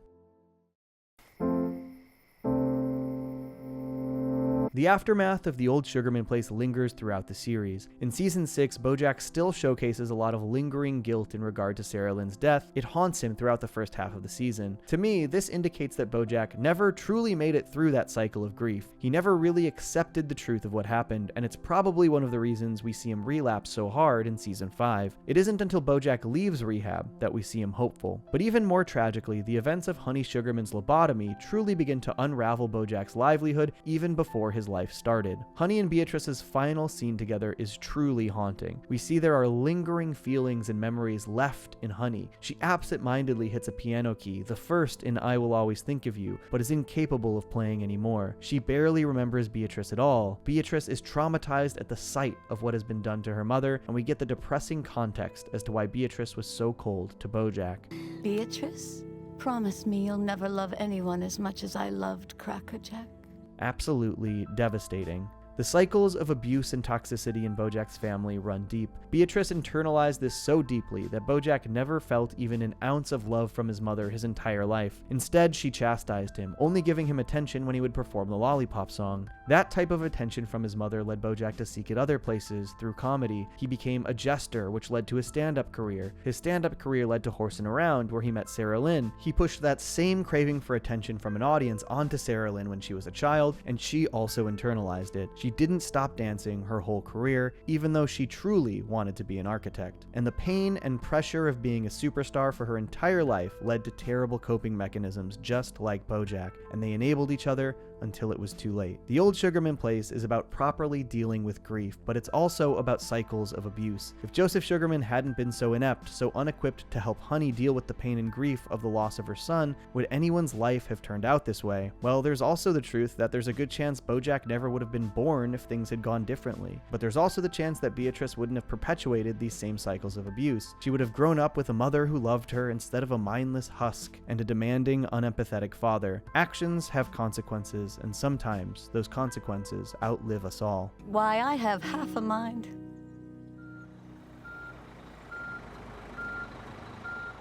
Stupid Piece of Shit is a fan favorite episode of BoJack Horseman, and for good reason. It's an episode that brings all of BoJack's innermost insecurities to the forefront of the story, and the way those insecurities sabotage his own hopes at happiness and healthy relationships. As BoJack adjusts to having his mother live with him, along with his long-lost daughter, Hollyhock, those insecurities are drudged up, showcased by this incredible, more sketch-like, chaotic animation of his inner thoughts. These drudged-up insecurities overflow into BoJack's day-to-day actions in an unhealthy way, and as BoJack grapples with his own fears and feelings about his own self-worth, he harms those closest to him.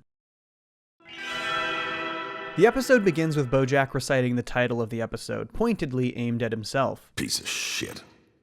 Stupid piece of shit. As BoJack's own mind eats away at him, it criticizes and judges every single decision that he makes, even something as small as the food he eats. He can't stop himself from hating himself for it. Put that cookie down. Do not eat that cookie. I can't believe you ate that cookie. His inner monologue even starts to criticize itself, piling insecurity on top of insecurity. When Hollyhock asks if she can take his car, he thinks about how he doesn't want her getting her grubby hands on his Tesla, which he then chastises himself for even thinking. She's not grubby, she's your daughter, you piece of garbage. You're a piece of garbage, a real shitty piece of garbage. What BoJack starts to do here is catastrophize every aspect of his own life. Catastrophizing is when you think of the worst possible outcome of a scenario and then expect it to happen. It's a trap a lot of people, including myself, have fallen into, and it's not healthy. And we see BoJack do it countless times over the course of this episode. When Hollyhock asks BoJack if she can use his car to go get milk, he weighs his options and finds the worst outcome of each of them.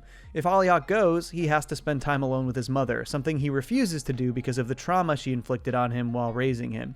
If he goes to get milk, he expects that Beatrice will poison Hollyhock against him. Over the course of the episode, we see BoJack relive and relitigate the worst things that he's ever done, setting his expectations to match these worst-case scenarios. But the reality is that his own expectations do not always match other people's perceptions. This is illustrated pretty directly when BoJack is with Mr. Peanut Butter. Here's where he catastrophizes what PB might think of him. He knows you're terrible. He's the biggest idiot in the world, and even he knows you're terrible. But when BoJack laments that he's going to BoJack things up with Hollyhock, Mr. Peanut Butter describes exactly how he feels about BoJack. BoJack things up? You mean show up somewhere and be the life of the party? One of the things in this episode that exacerbates BoJack's insecurities even further is the constant presence of his mother, who is actually the source of so many of these insecurities. For his entire life, Beatrice has been abusive and neglectful, hyper-criticizing every single aspect of BoJack's life.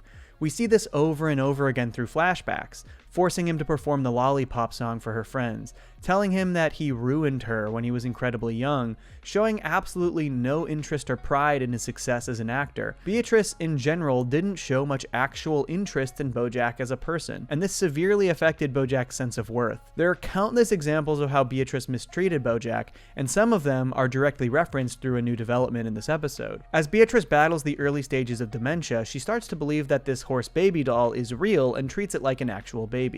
But to BoJack's dismay, she actually treats this doll with genuine care and love. And some of the ways this care and love is expressed acts as a trigger for BoJack. Isn't this baby well behaved? Hardly ever cries. This has significance in two ways. For Beatrice, we see in Time Zero that as a baby, BoJack struggled to sleep through the night, and the crying infuriated her. But for BoJack, back in 1972, Beatrice caught him trying to smoke one of her cigarettes. She became furious at BoJack, forcing him to continue smoking the cigarette. When he starts to cry, she says this. Don't you dare cry. Don't you ever cry. You wanted this. And while it may be irrational to be jealous of a doll, this pierces BoJack so deep because it stems from his very real traumatic experiences at the hands of Beatrice herself. She goes on in ways that further hurt BoJack. All it needed is a mother's love. This has to be difficult to hear from somebody who refused to show you love for your entire life. Oh, I know. What if for 18 years straight, I just tell it how worthless it is every day? BoJack literally starts to compare himself to this doll, and those unresolved feelings of resentment towards Beatrice start to come out. And though these all stem from very real emotions, they overpower the reality of the situation, that BoJack is mocking a dementia-ridden old woman who in that moment doesn't really understand everything that's going on, and in spite of this, he throws the baby doll over his balcony, devastating Beatrice. Not a care in the world. How does he do it? One recurring aspect of BoJack's tendency to catastrophize every aspect of his life is how nearly every time he does this, it actually harms a relationship or another aspect of his life. He becomes so fixated on one tiny aspect of his life, catastrophizes that detail, and then fails to see the bigger picture while doing so. The cold open of the episode is a prime example of this. BoJack decides to go get Beatrice's milk because he doesn't want to spend time with her. On his way there, he catastrophizes the things that they're talking about back home. He decides he needs a drink, ends up drinking all day, and goes home without the milk. He messes up the one thing he said he would do that day while stressing about the worst case scenarios. This is also showcased pretty directly when he goes to Felicity Huffman's house to get the baby doll back. She's clearly upset at him and he tries to figure out why. His mind then takes him to these worst case scenarios. Cut her off in traffic. You got her fired off a project. You talked shit about her at an AIDS benefit and didn't realize your mic was on. But as it turns out, Felicity Huffman has just lived down the hill from BoJack for 15 years and has dealt with the countless frustrations that come with living near him, including the cotton candy vomit. BoJack lacks awareness in his everyday life because he's so fixated on catastrophizing the little details. But the most important example of this is with Hollyhock. At this point in the show, BoJack still thinks she's his long-lost daughter. Throughout the episode, Hollyhock makes attempts to further connect with BoJack and spend time with him, but BoJack, often while avoiding his mother, keeps blowing her off. You don't want to stick around? Eat breakfast together? Great pitch. Love your energy. It's a pass. And while BoJack's inner demons are forcing him to fixate on these worst-case scenarios with his mother, they're distracting him from how this must feel from Hollyhock's perspective. It really just appears like he's avoiding her. So many of BoJack's insecurities stem from Beatrice's complete lack of attention and interest in BoJack as a human being for his entire life. Now, as he copes with the fallout from this pattern, BoJack actually ends up repeating this mistake with his long-lost daughter, and it negatively affects Hollyhock as well. Sometimes I go to a bar. Sometimes I pull over by the side of the road. And you'd rather do that than spend time with me.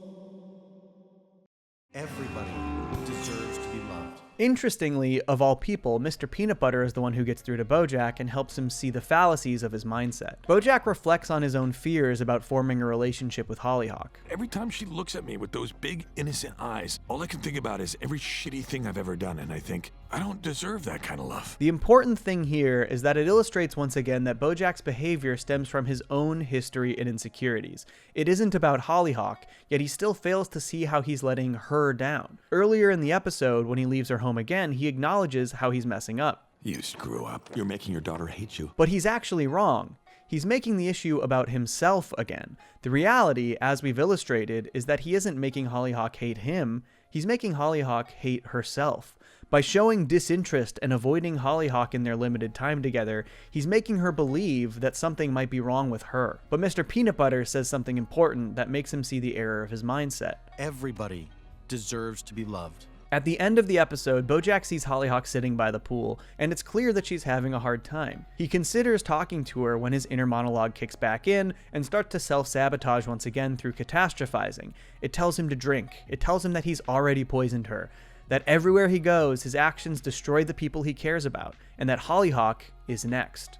But this time, it's different, because he forces himself to stop catastrophizing and face his fears. In this final scene of the episode, BoJack begins to show Hollyhock the kind of support that he never got. Hollyhock shows that she also has this tendency to catastrophize as she laments the way she's interrupting BoJack's life. I know you didn't ask for this dorky 17-year-old to just show up at your door. Then I'm sorry if I'm annoying, but No, I didn't ask Hollyhock, for... I'm glad you're here. BoJack actually does something here that shows growth and an attempt to break the cycle that he and his mother have perpetuated. While we as an audience know the reasons Beatrice turned out the way she did, she would never admit to BoJack the ways she is broken.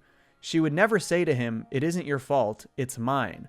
In fact, back in season 2, the final thing we ever see Beatrice say to BoJack before her dementia sets in basically reaffirms BoJack's deep-seated fears about himself rather than ease those insecurities. You're BoJack Horseman. There's no cure for that. But BoJack breaks the cycle here by telling Hollyhock that what she perceives as indictments on her own sense of self-worth are actually reflections of BoJack's insecurities. If I'm shitty, that's just because I'm shitty. And you're allowed to be mad at me, but you need to know that whatever I do, it's not your fault. This is an important moment for BoJack, and it shows that he's capable of breaking the cycles of abuse and trauma that he's been entrenched in. Hollyhock then asks BoJack about that nagging voice, revealing that she experiences this as well. She wants to know if it ever goes away. And even though we've spent the entire episode deep in BoJack's subconscious, he tells her that it does actually go away. And though he lies to her, he does it in an attempt to ease her own fears and insecurities about herself, something we know that Beatrice was never willing to do for BoJack. And though he might not believe what he said to Hollyhock, maybe, just maybe, this different approach will actually help Hollyhock move past the nagging of her own insecurities. Maybe this could break the cycle. Time Zero is one of the most unique episodes in all of BoJack Horseman, and it gives us some much-needed perspective on the life of Beatrice Horseman. Explored through her own dementia-riddled mind, this episode showcases all of the most important and affecting events of Beatrice's life, and pulls off the most effective twist in the entire series. But beyond making one of the series' most antagonistic characters somewhat empathetic, Time Zero is a heartbreaking look at the ways trauma can echo across generations.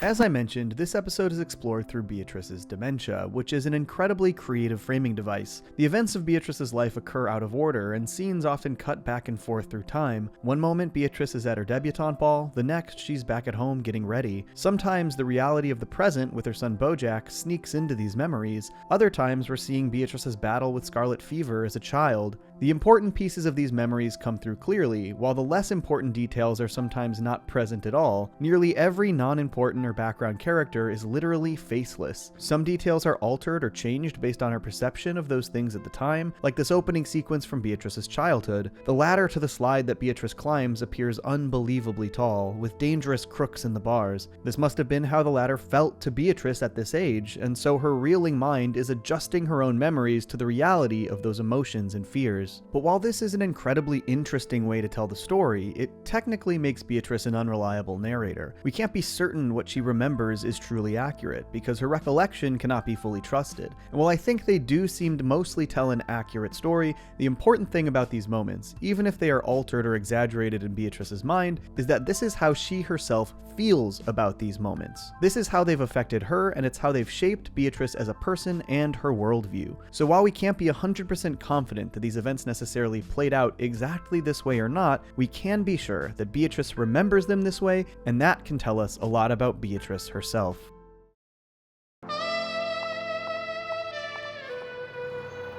Time's Arrow in so many ways is a sequel to Season 4's other masterpiece, The Old Sugarman Place, and in order to fully understand Beatrice's trajectory, it's important to look back at the events of that episode. The devastating events of Beatrice's childhood in the 1940s had long-lasting effects on her development and her relationships. In 1944, Beatrice had a complete and loving family. Though Joseph was always abusive and problematic, Beatrice's mother and Crackerjack both shared a special bond with her. They truly cared for each other. By the following summer, Beatrice had lost both of those relationships and was left with only her father. Crackerjack's death in World War II devastated Honey, who was later lobotomized in her grief. There are some obvious ways that these events changed the course of Beatrice's development. Promise me you'll never love anyone as much as I loved Crackerjack. But there are some less obvious as well. Understandably, these events completely changed her views of her father Joseph and her relationship with him. In her late teens, after Beatrice returned from college, we see how their relationship has become more antagonistic. But instead of a bachelor, you returned home with a bachelor's degree and a mouthful of sass. What a waste. While Beatrice humors many of her father's wishes, such as partaking in her own debutante ball, she clearly doesn't respect his views or lifestyle. I'm only doing this for my father, who has very old-fashioned ideas about how a woman is to live her life. The trauma of seeing her mother become a lifeless husk of a person clearly had a part in leading Beatrice to this attitude. She wasn't willing to accept her father's ways because she had already seen where that could lead, which is why somebody like Butterscotch Horseman ended up being so appealing to Beatrice. Butterscotch Horseman, charmed, I'm sure. This was a man who represented a lifestyle completely opposite Joseph's. He didn't live a lavish life. In fact, he had only snuck into her debutante ball for the free booze. He had big dreams of being a famous writer, and creativity clearly wasn't something Joseph Sugarman understood or valued. Have your morning coffee or tea with Sugarman and Creamerman, but save some for these fellows. Butterscotch was attractive to Beatrice as a person, yes, but he also appealed to Beatrice's desires to defy her father. You want me to leave my own party with you? Yeah. But I suppose Daddy wouldn't like that, would he? Which led to the two spending the night together. Beatrice's disappearance from her debutante ball of course only angered Joseph further, who demanded that Beatrice give her well-to-do suitor Corbin Creamerman one more chance. This is an important event that changes Beatrice's perspective a bit more. I got ideas too, and I feel I never get to be anything other than what he expects me to be. Previously, Creamerman represented her father's lifestyle, and therefore Corbin would have felt like a surrogate of her own father to Beatrice. She falsely expected anyone Joseph wanted her to be with to be an extension of his own beliefs. But when she actually got to know Corbin a bit more, she realized that he experienced a lot of the same insecurities that she did, and this was attractive to Beatrice. Of course, at this point, it was just barely too late. It occurs to me that perhaps you and I aren't so... Oh, dear!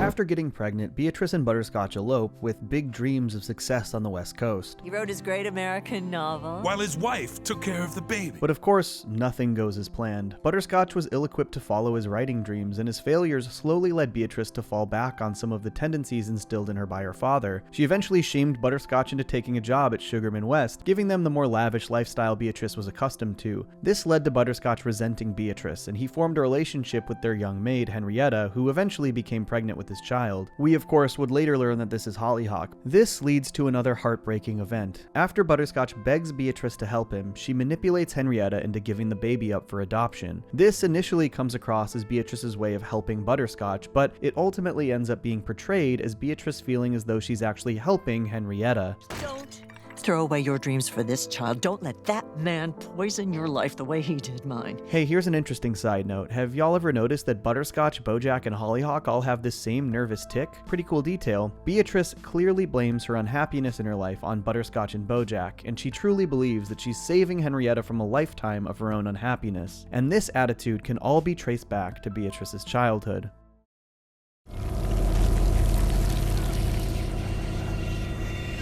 The final sequence of the flashback is beautifully haunting, and it all goes back to the moment that the last of Beatrice's innocence was taken from her. Obviously, the events surrounding Crackerjack's death and Honey's lobotomy played a major role, but following these events, Beatrice gets scarlet fever. In the Old Sugarman Place, we see 3 things bring Beatrice comfort: Crackerjack, Honey, and her horse baby doll. 2 of these 3 things are taken from her in the events of that episode, and in this one, the final is burned in front of her. This is obviously a play on the old story of the Velveteen Rabbit, but in Beatrice's case, the lack of empathy from her father in an incredibly trying period of her life was truly traumatic. Later in life, when Beatrice is confronted with the idea of aborting BoJack, she flashes back to the shot of her burning baby doll and decides that she can't do it. Essentially, this childhood trauma is what led Beatrice into the life that she would later come to regret, and it's why this final sequence is so impressive. Each of the 3 events showcased on screen represent 3 different eras of Beatrice's life, and each event can be followed directly into the decision made in the subsequent event. Beatrice's baby doll is taken and burned in front of her. This trauma leads to Beatrice feeling the need to keep BoJack, which in turn leads to her overwhelming resentment of her life with her husband and son, and her forcing of Henrietta into rejecting the life that Beatrice herself had, thus giving Hollyhock up for adoption. And this is just one example of the many ways generational trauma trickled down from Joseph all the way to the characters we know and love in BoJack Horseman.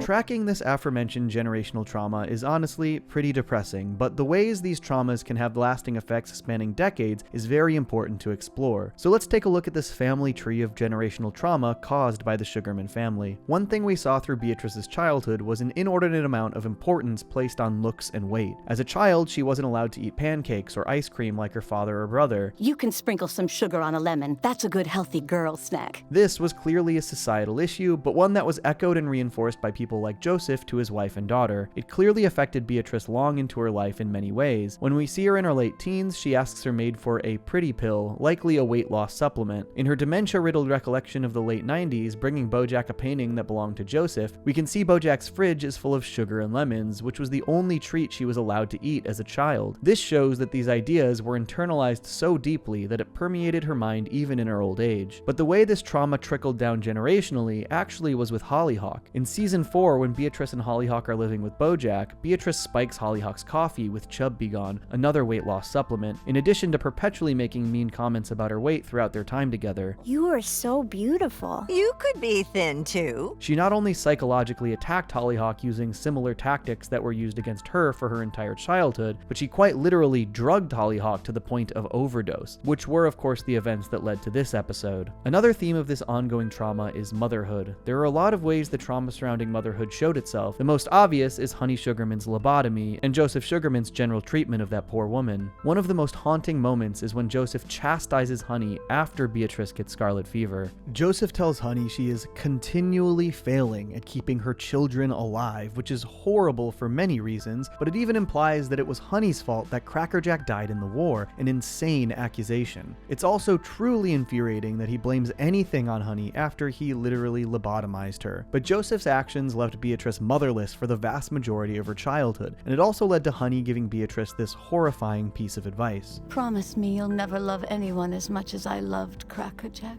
which led to her general disdain for BoJack for his entire life, which led him to seek out that validation elsewhere, like in comedy and performing. But Beatrice also pushed that disdain for her own motherhood onto poor Henrietta, and in turn, Hollyhock. She cornered Henrietta into a situation where she was forced to give up her own child. Beatrice acted like she was doing this as a kindness, but it's clear that this was a manifestation of her own traumas continuing to affect her decision-making deep into her life. And while Hollyhock was ultimately raised by 8 great fathers, she still sought out her mother in her late teens, and based on the fact that Henrietta had also sought out Hollyhock, it was clear that she was never at peace with the arrangement that Beatrice forced her into. In addition to Beatrice's general disdain for BoJack, she instilled in him an unhealthy need to perform. Nobody gives a damn what you feel. You've got an audience out there, and they want to hear you sing. This was passed down from Beatrice to BoJack, and then from BoJack to Sarah Lynn. You don't stop dancing, and you don't stop smiling, and you give those people what they want. The reaches of generational trauma extend even beyond family sometimes, to the other people we're close with. And sadly, we know how much Sarah Lynn internalized this. She didn't stop dancing despite her true desires to become an architect, and the unhealthy coping mechanisms that BoJack and Sarah Lynn both partook in ultimately ended her life. And while we can't blame everything BoJack ever did wrong on generational trauma, because ultimately BoJack is a person that made his own decisions, it's interesting to think about how BoJack may have treated people differently if he had been raised differently. Throughout the series, BoJack has a general disregard for the feelings of the people he cares about. The events of Escape from LA were absolutely traumatizing to both Charlotte and especially Penny, and we see that they have lasting effects on Penny's psyche even years later. We can't know for sure, but it's possible that this trauma could be passed down generationally from her as well. I tried to throw it out, but I couldn't.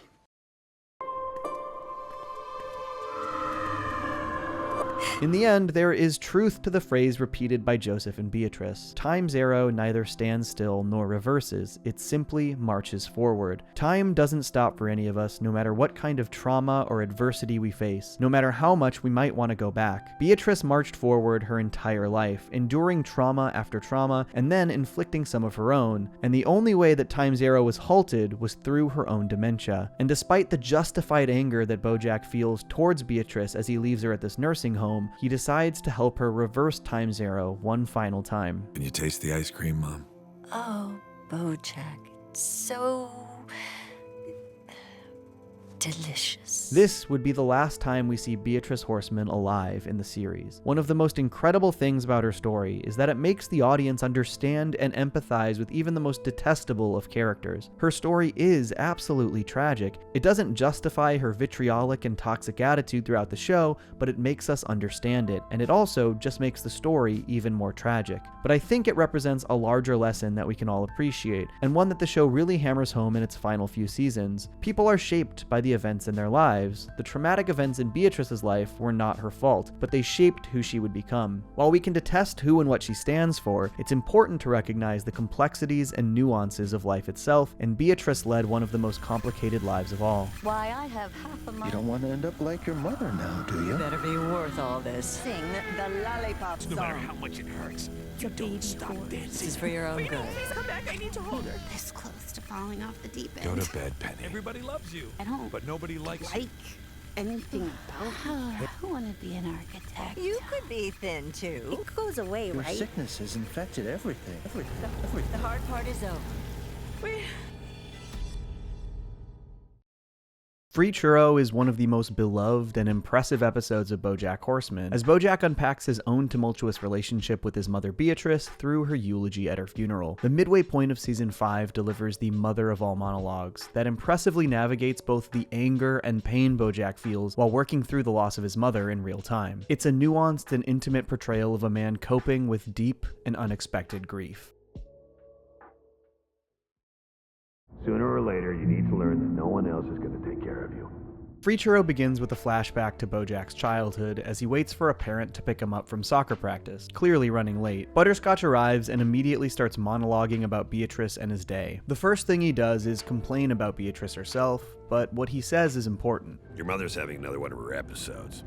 Last night she went to see A Doll's House with a couple of girlfriends, and now she has ideas. A Doll's House is an 1879 stage play by Norwegian playwright Henrik Ibsen, a name you might recognize. BoJack actually name drops Ibsen in the beginning of the very first episode of the entire series, when talking about horsing around with Charlie Rose. I think the show's actually pretty solid for what it is. That's not Ibsen, sure. And we actually learned in the premiere of season 2 that BoJack was parroting his mother Beatrice's own thoughts on horsing around. In that episode, we see a flashback to Beatrice in the live studio audience. The pair go out after lunch where she says, "Well, it wasn't Ibsen." And now we have this revelation that Ibsen's A Dollhouse was actually a major awakening for Beatrice, which, given the subject matter of the play, makes sense. A Doll's House is a story about a housewife who becomes disillusioned by the lack of opportunity in her life. Over the course of the play, she comes to the revelation that she is completely dependent on her husband. She quite literally feels like a doll, a toy with no agency whose actions have been determined by others in her life, first her father and then her husband. She realizes that she owes it to herself to learn to be her own person and not merely another's plaything. By the end of the play, she attempts to take control of her own life and she leaves her husband. And I think it's incredibly clear why this story resonated with Beatrice so strongly. Season 4 contains 2 episodes that really showcase the nature of Beatrice's upbringing and reveal the events that led to her life with Butterscotch, the Old Sugarman Place, and Time Zero. In the Old Sugarman Place, we see firsthand the expectations foisted upon both a young Beatrice and her mother Honey, particularly by Beatrice's father, Joseph Sugarman. Even as a child, Beatrice was denied many of the simple pleasures that boys her age were afforded. Oh, Beatrice, you know iced cream is for boys. You can sprinkle some sugar on a lemon. That's a good healthy girl snack. Beatrice was forced to see firsthand what happens when a woman strays outside of her societal expectations in those days. After Honey fell into a pit of depression and despair due to Cracker Jack's death, Joseph opts to have her lobotomized. She wasn't given the space or ability to deal with or unpack the heavy grief of her son's death. She was expected to go back to being a housewife, and when she couldn't cope, they turned her into a husk of a person. Beatrice essentially lost her mother because she wasn't fitting neatly into those unfair societal expectations,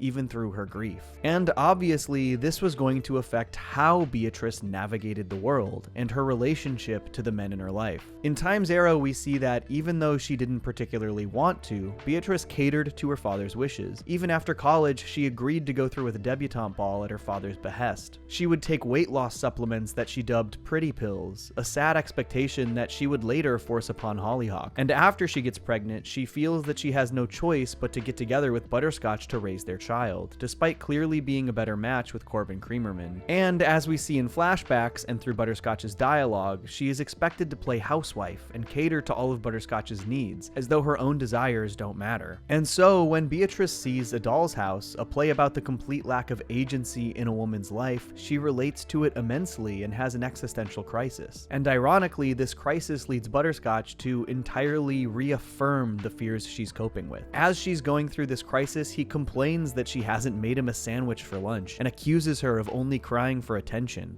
I was able to cobble together a sandwich for myself, so I'm the real hero of the story. To Butterscotch, making his own sandwich makes him a hero, but it's simply an expectation that he has of his wife. There's no gratitude for Beatrice's role in his life. He goes on to tell BoJack that he can't depend on women, and even goes so far as to call Beatrice a good mother for teaching BoJack this. It's incredibly sad that the one thing that Butterscotch praises Beatrice for is the neglect of her son.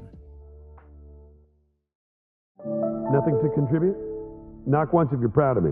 After the cold open, we learn the episode's true nature. It's all a eulogy for Beatrice given by BoJack at her funeral. And after a brief anecdote about getting a free churro from the Jack in the Box, he actually starts to talk about his mother. But initially, he just brings up incredibly surface-level things about her. Beatrice Horseman. Who was she? What was her deal? Well, she was a horse. She was born in 1938. She died in 2018. BoJack's relationship with Beatrice is obviously not surface level, but I think part of BoJack wants it to be, because the deeper details of that relationship aren't fun to root around in, especially publicly. And he continues by just describing things he's seen her do derisively. And one time she smoked an entire cigarette in one long inhale. Truly a remarkable woman. We actually saw Beatrice inhale that entire cigarette back in Time Zero, and interestingly, in Season 6's A Horse Walks into a Rehab, we would see BoJack do the same thing, perhaps an indication that the disdain he feels for his mother also extends to himself. And BoJack also knows that Beatrice felt that disdain for him as well. Knock once if you're proud of me. This is where BoJack starts to move a little deeper to unpack his relationship with his mother, actually beginning to talk about the specifics of their relationship and dynamic. Can I just say how amazing it is to be in a room with my mother and I can just talk and talk without her telling me to shut up and make her a drink? Opening up about the miserable way she treated him, and of course, acknowledging one of his deepest pains and insecurities about their relationship. The fact that she held absolutely no pride for BoJack or any of his accomplishments. One persistent thing we know about Beatrice's relationship to BoJack is that she never showed support, even though he desperately craved her approval. At an incredibly young age, she hammered into his head that he needed to be a big success, and this was how he sought her love. You better grow up to be something great, to make up for all the damage you've done. I will. And there are countless instances in flashbacks of Beatrice tearing BoJack down in just about every way possible. Yelling at him under the table, forcing him to perform the lollipop song, something he would talk about in this very eulogy. She chastises him as a child when he coughs from trying to smoke one of her cigarettes, complaining that he can't even do that right. When he tells her he's going to try and play football, she immediately tells him he won't be any good at it. Even when he has his massive and major success horsing around, she comes to the taping and does not laugh at a single joke. You can see BoJack's face break a little as he looks at his emotionless mother in the audience. Interestingly, the one time we do actually see Beatrice show any kind of support for BoJack's success is when she's at the Walnut Springs assisted living facility and her mind is ailing entirely. She can't recognize BoJack in person, but she actually shows slight adoration for her son's performance on Horsing Around, laughing at the show, though even this minor support comes with her criticisms. Well, he's not much of a son, but the show can be a comfort sometimes. And of course, the last time we see Beatrice actually lucid, before her mind began to fail, she tells BoJack one of the cruelest things a mother could ever say to her child. You're BoJack Horseman. There's no cure for that. But BoJack follows this up by telling a story about the one time Beatrice did show her support for him, about how he wanted a specific jacket to wear for this comedy routine at the high school talent show. And when he saved up enough money, the jacket had already been sold. And though she chastised him for wanting the jacket in the first place, on the day of the talent show, she had it there waiting for him. And even though she didn't know how to say it, I knew this meant that she loved me. Now that's a good story about my mother. It's not true, but it's a good story, right? The one story of actual care and support that BoJack musters up for Beatrice's funeral isn't real at all. It's something he stole from an episode of Maude. And of course, most of BoJack's understanding of love and relationships came from watching TV. All I know about being good, I learned from TV. As BoJack unpacks his own complicated relationship with Beatrice, he then begins to unpack some pretty fundamental aspects of himself. We see throughout the show that BoJack's lack of a supportive family and home life led him to rely on television for not just emotional support, but as a guiding light in how to live his life. In TV, flawed characters are constantly showing people they care with these surprising grand gestures, and I think that part of me still believes that's what love is. And though it's sort of surprising to hear BoJack acknowledge this, it's something we absolutely know to be true based on his actions throughout the series. In season 1, he steals the D from the Hollywood sign as a grand gesture for his love for Diane. After he nearly ruins his friendship and working relationship with her, he publicly apologizes to Diane at a ghostwriter's panel. In season 2, when things get off to a rocky start with his new girlfriend Wanda, BoJack impulsively asks her to move in with him. At the end of season 2, BoJack takes his boat out to the Giggle Ship to rescue Todd from the improv cult, to try and make up for bailing on his improv graduation show. In season 3, after losing Sarah Lynn, he tries to make amends with his other co-star Bradley by agreeing to do his Horsing Around spin-off idea Ethan Around before bailing again. In season 4, he goes to San Francisco to discover the identity of Hollyhock's mother and then flies to Wichita to get that information to Hollyhock personally. Through the first 5 seasons, the majority of the things that BoJack does for other people are in the form of these grand gestures, because as he said, this is how he learned to show love. And additionally, this is what he wanted from Beatrice to make up for the years of neglect. One big grand gesture that in his mind would undo all of the abuse he endured at her hand. I kept waiting for that, the proof that even though my mother was a hard woman, deep down, she loved me and cared about me and wanted me to know that I made her life a little bit brighter. Of course, he would never get it, because even in this very speech, BoJack acknowledges that this isn't real love. He knows that real love and support requires work. But in real life, the big gesture isn't enough.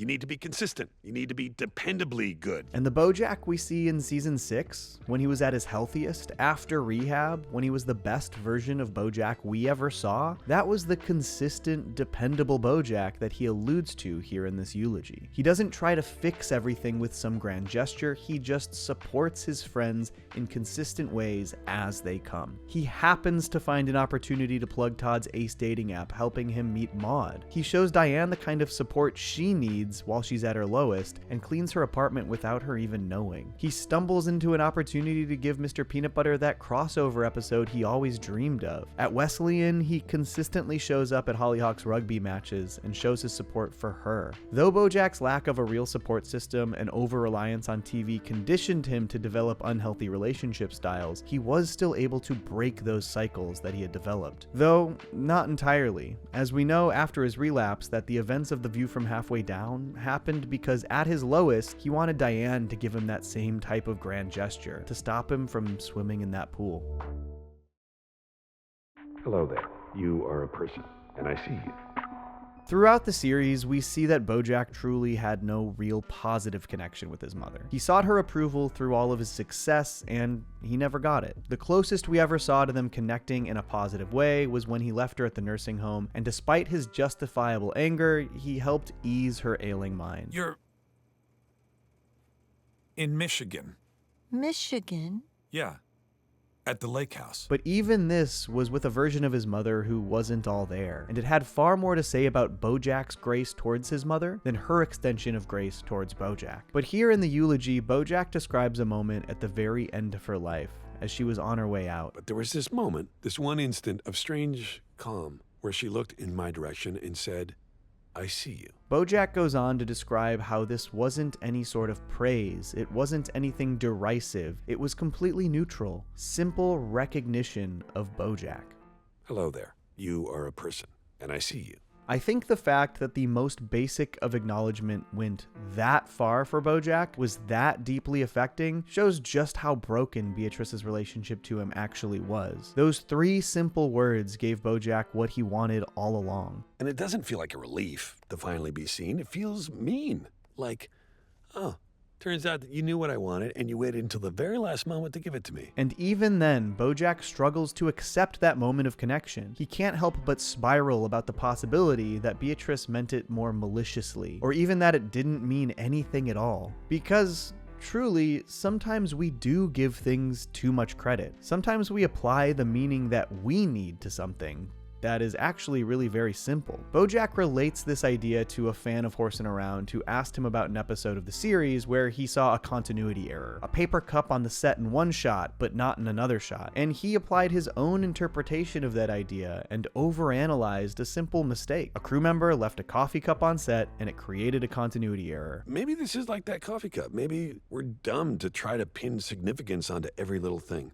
Sometimes I even wonder if that's what I'm doing here with these videos in this series. I know there is so much to dig into with this show and with these characters, but I also know that there are pieces of analysis I've put in these videos that I don't stand by, things I feel were a stretch. And I'm even sure that there are pieces of analysis that I do stand by and feel are deeply important that actually were not intended to be seen that way by the writers. There just has to be. Because maybe when applying this sort of meaning to something like this show, assigning importance to character journeys and how you do or don't relate to those characters, maybe that's more about us than it is about the show. Maybe the importance is your interpretation, how it connects to you personally, whether that was the intention or not. And that is exactly what BoJack did here, because soon he realizes what Beatrice really meant when she said, I see you. Jesus Christ. We were in the intensive care unit. She was just reading a sign.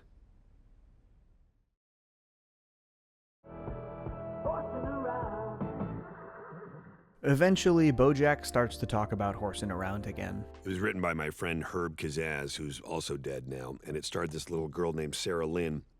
Though he has a lot of regrets in his life, it's clear that Sarah Lynn is the one that still lingers, as he can't even bring himself to audibly say that she, too, has died. BoJack once again delves into the ways TV and life relate and differ. He talks about an episode of the show where Olivia's birth mom comes to visit. When she eventually is going to leave for California, Olivia wants to go with her. Despite the way that the network hyped up the "Will Olivia leave" cliffhanger, it was obvious that they were never going to just do the show without Olivia. You can't have happy endings in sitcoms, not really, because if everyone's happy, the show would be over. This is sort of a fundamental aspect of BoJack Horseman that they explore throughout the series. Because those sitcoms have these neatly wrapped endings where everyone is happy and the problem is solved, there's always another episode afterwards, where things reset. People don't just stay happy after a happy ending, as Diane said. But every happy ending has the day after the happy ending, right? There was no happy ending for Beatrice. There was no happy ending for Herb. There's no happy ending for Sarah Lynn. And ironically, we know that there wasn't even a happy ending to Horsin' Around. In the series finale, they said that they killed off the horse and that the kids became orphans again. And in a way, these ideas even parallel the ending of BoJack Horseman itself. The series finale, Nice While It Lasted, is a nice finale. It lives up to its name. I think it's beautiful, but it is hardly a happy ending. Life's a bitch and then you die, right? Sometimes. Sometimes life's a bitch and then you keep living. It feels like the show was intentionally written to leave you wondering what will come next. It gives you the feeling that these characters will go on, and it makes you want to know what that means for them, because there's always more show, I guess, until there isn't. My mother is dead, and everything is worse now. In the middle of the eulogy, BoJack talks a bit about his mother, his father, and the ways in which they all related to each other. He brings up the parties that Beatrice used to throw and how she would close each party with a beautiful and sad dance routine, and that even though Butterscotch hated those parties, you'd always come out to watch Beatrice dance. I was always aware that this moment of grace, it meant something.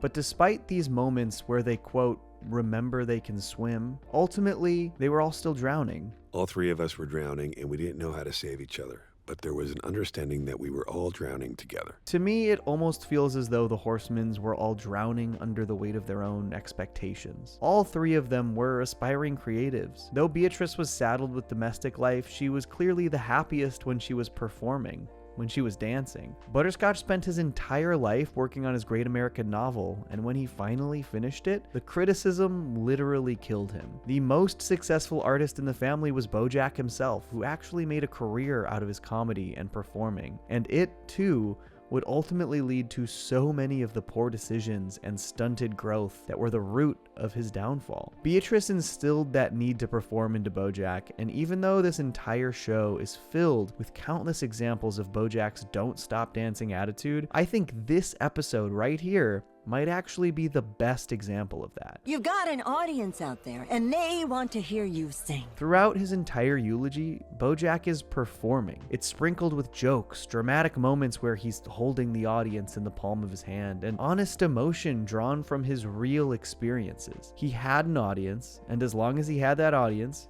he was not going to stop dancing. It's sort of poetic that the strongest indication of his mother's effect on him was through his eulogy at her funeral. And even more poetic that through that eulogy, he truly realized why everything is worse now that his mother is dead. That he was still, even after all these years, holding on to the possibility that he could have some semblance of a meaningful relationship with his mother. Because now I know I will never have a mother who looks at me from across the room and says, BoJack Horseman, I see you. And ironically, this leads BoJack to the exact conclusion that his father attempted to instill in him as he drove him home from soccer practice. He once again reframes his mother's neglect as a good thing, that it was a lesson he needed to learn and not just abuse being inflicted on him. It's good to know that I am the only one that I can depend on. And as he wraps up his eulogy, he goes to look at his mother in her casket, and in this moment, he realizes his mistake. He is not even at his mother's funeral. He's in the wrong room, giving the wrong people a eulogy. I think many see this as a cheap gag to end the episode, but I think it actually means a lot more than that. This eulogy was never actually about Beatrice Horseman. It was about BoJack Horseman. It was always about BoJack working through his grief and his complicated relationship with his mother. It didn't matter that BoJack spoke at the wrong funeral, because the attendees never needed to hear what BoJack had to say. BoJack just had to say it. BoJack was able to find some semblance of closure, so that at the end of the day, he was actually wrong when he said, My mom died and all I got was this free churro. The Showstopper is one of the most tragic episodes of BoJack Horseman, and like many other episodes, it represents a huge turning point in BoJack's life. As BoJack's vices tighten their grip, his life starts to bleed into the fictional life of his TV counterpart Filbert, and vice versa. As his guilt overwhelms him, his paranoia worsens, and like so many other times in his life, he drives away the people closest to him. But the episode is brilliantly constructed, a fever dream that blends aspects of his life, his TV show, and his history into one incredible show-stopping performance. In a lot of ways, the Showstopper is a culmination of all of the mistakes that BoJack has ever made, and how the weight of that guilty conscience violently crashes down on top of him and the people around him. Samey, you might say.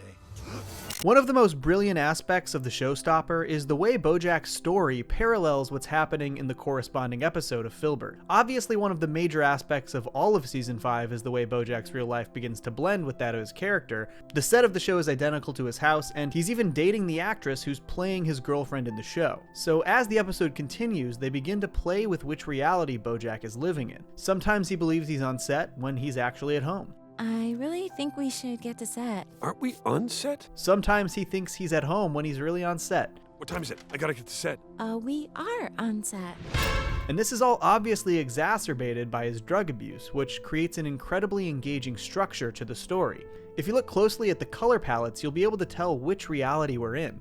When the colors are more muted, BoJack thinks he's in Filbert's world. When they're more vibrant, it's back to BoJack. The episode even begins with the title sequence for Filbert rather than the traditional BoJack opening, and quickly lays out the mystery of the show. They're searching for Filbert's former partner Fritz, who has seemingly returned from the dead and is now strangling people to death. Fritz, but you're dead! At the same time, BoJack receives a blackmail note, and he scrambles to figure out who it could be that it's trying to take him down. Who sent this? What do they know? Do they know things?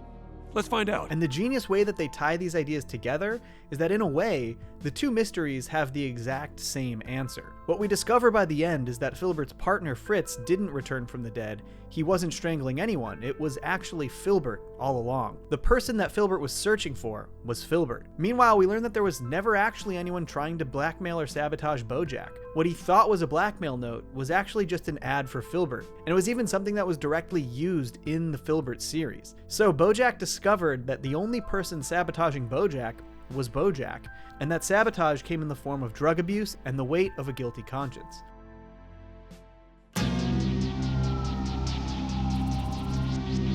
The reason BoJack was so easily able to convince himself that somebody was trying to blackmail him is that he's left so many people hurt in his wake. The weight of the guilt he feels for hurting so many people over the years makes it easy for his drug-addled mind to think that these mistakes are coming back to haunt him. This whole show is designed to reveal my secrets and destroy me. He even creates a handy corkboard filled with the people he's hurt. The first person he thinks of is Diane, likely because their falling out was the most recent.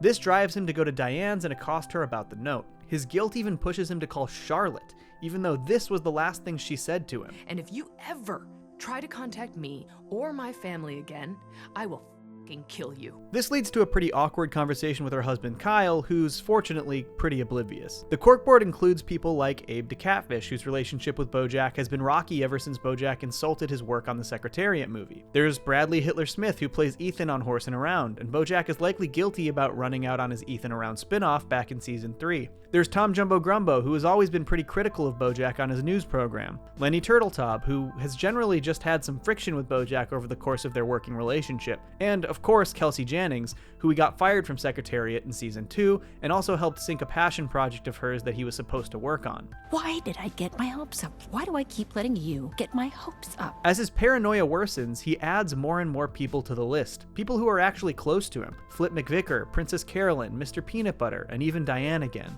The weight of this guilty conscience comes back in full force later in the episode. Huh? Life is a never-ending show. As BoJack fully succumbs to his hallucinations, he imagines an enormous musical number, the titular Showstopper. The musical number is performed by Gina, a reference to her dreams of being in a Broadway musical that came into play earlier in the season. The song she sings is called Don't Stop Dancin', and this has a deep connection to BoJack and his insecurities. Nobody gives a damn what you feel. You've got an audience out there, and they want to hear you sing. This attitude was what shaped BoJack's entire life, and the lyrics of the song reflect that. Life is a never-ending show, my friend, a twisting, turning, ever-bending show. The audience is everyone you know, my friend. Leave them with a smile when you go. And as expected, this sequence is filled with actors playing everyone BoJack has ever heard over the years. Hollyhock, Herb, Diane, Sarah Lynn, Kelsey, Princess Carolyn, Charlotte, Wanda, Todd. Everyone is there. Also worth noting that every single character who's dropped an F-bomb in this show is in this sequence. The following imagery directly connects to many of those mistakes and regrets BoJack has. The inside of the planetarium where Sarah Lynn died. The outside of the planetarium where Herb told them they were going to be making Horsing Around together. BoJack's house where, well, lots of things have happened. The escape from LA, the boat that BoJack bought in the episode of the same name. The Horsing Around house itself. The D from the Hollywood sign that BoJack stole in season 1 while pining after Diane. And the Dick Cavett show set, where Secretariat gave BoJack that advice that he never let go of. Next we see a few standing props that showcase more of BoJack's lowest moments. Throwing his mother's baby doll over the balcony in front of Hollyhock, nearly sleeping with Penny in New Mexico, and the fallout with Charlotte afterwards. When BoJack got Sharona fired from Horsing Around, which we learn more about in season 6. And the lugging of the Hollywood D back in season 1. After this, BoJack stands in the doorway of the Old Sugarman Place from the season 4 episode of the same name. The prop house quickly falls down, obviously in reference to the fact that BoJack himself had the house torn down in that episode, which seems to be something that he might feel guilty about. We also see a ton of Filbert merchandise in the next segment, which reflects a scene we saw earlier with Todd, who sold a ton of ill-fitting advertising opportunities to pharmaceutical companies. But this itself, of course, reflects a larger issue with fame and success, and the ways it can compromise your personal integrity. Why not sell your sadness as a brand? This clearly weighs down on BoJack. The next sequence features an actress playing Beatrice, who's tap dancing around BoJack before dancing backwards into a casket. There are a few really interesting details here. We know from Free Churro that Beatrice used to dance for her guests at parties, and that made a big impression on BoJack. I was always aware that this moment of grace, it meant something. This would of course come back into play in season 6's The View from Halfway Down. We also see that Beatrice is wearing the same outfit that she used to wear at those very parties, as seen in Downer Ending. The very same outfit that she wore when she hammered the Don't Stop Dancing mantra into BoJack's young mind. In fact, this entire sequence represents that directly. Beatrice literally dances into her grave. Don't stop dancing till the curtain falls. The musical number continues with Gina and a line of dancing popsicles, which is a reference to the popsicle mystery that BoJack doesn't seem to understand. We later learn that this is all because Flip stole a joke from a popsicle stick and used it in Filbert. This is less about that actual mystery and more about how BoJack's paranoid mind is morphing his suspicions. The end of the musical number shows BoJack's giant Filbert balloon popping and smashing down into BoJack before he wakes up from his dream. Now I'm sure that there are many interpretations of this sequence, but to me it really all comes down to the way BoJack has lived his life. The way he internalized what Beatrice told him as a child, that as long as you have an audience, you have a duty to keep performing. I think this has driven so many of the decisions that BoJack has made, consciously and subconsciously. Just before the musical number begins, Gina says this. You don't want that, for everything to be fine? How dreadfully boring. Obviously, the entire sequence is in BoJack's mind, so this represents his own subconscious, which seems to be telling him that without any drama or conflict, there's no more show, there's no more audience, there's no more performance, there's no more reason to dance. By generating more conflict, even subconsciously, BoJack can keep dancing. The curtains won't fall until the show is over. On some level, BoJack was manufacturing the mystery, and I think this is reinforced earlier in the episode. BoJack is reflecting on how well his life seems to be going, but ends it with, I still have this little rancid itch saying something isn't right. It's like there's always something lurking, just beyond the horizon. Even when things are going well, BoJack's mind continues to prepare for the worst case scenario, because without it, the curtain falls.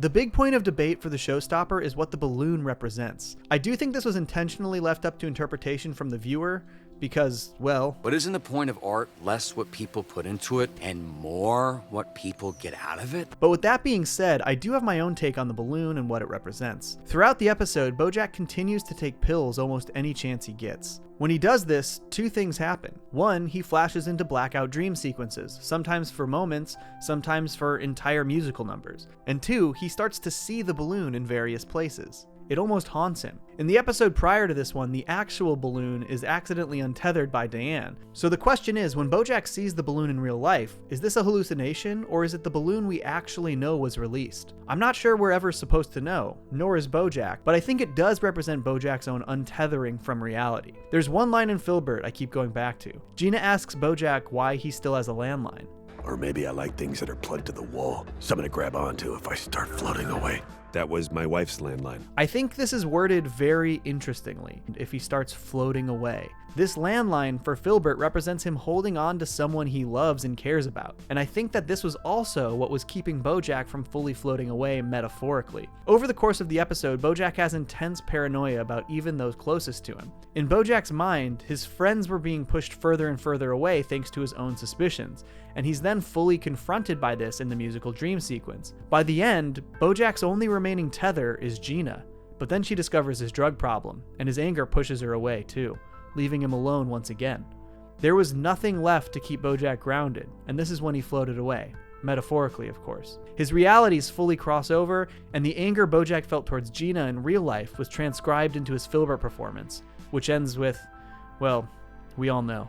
When this is over, he flashes back into his blackout dreamscape, and he finally ascends these heavenly steps that haunted him throughout the episode. I think this final location, while not realistic looking, was meant to be reminiscent of the sky.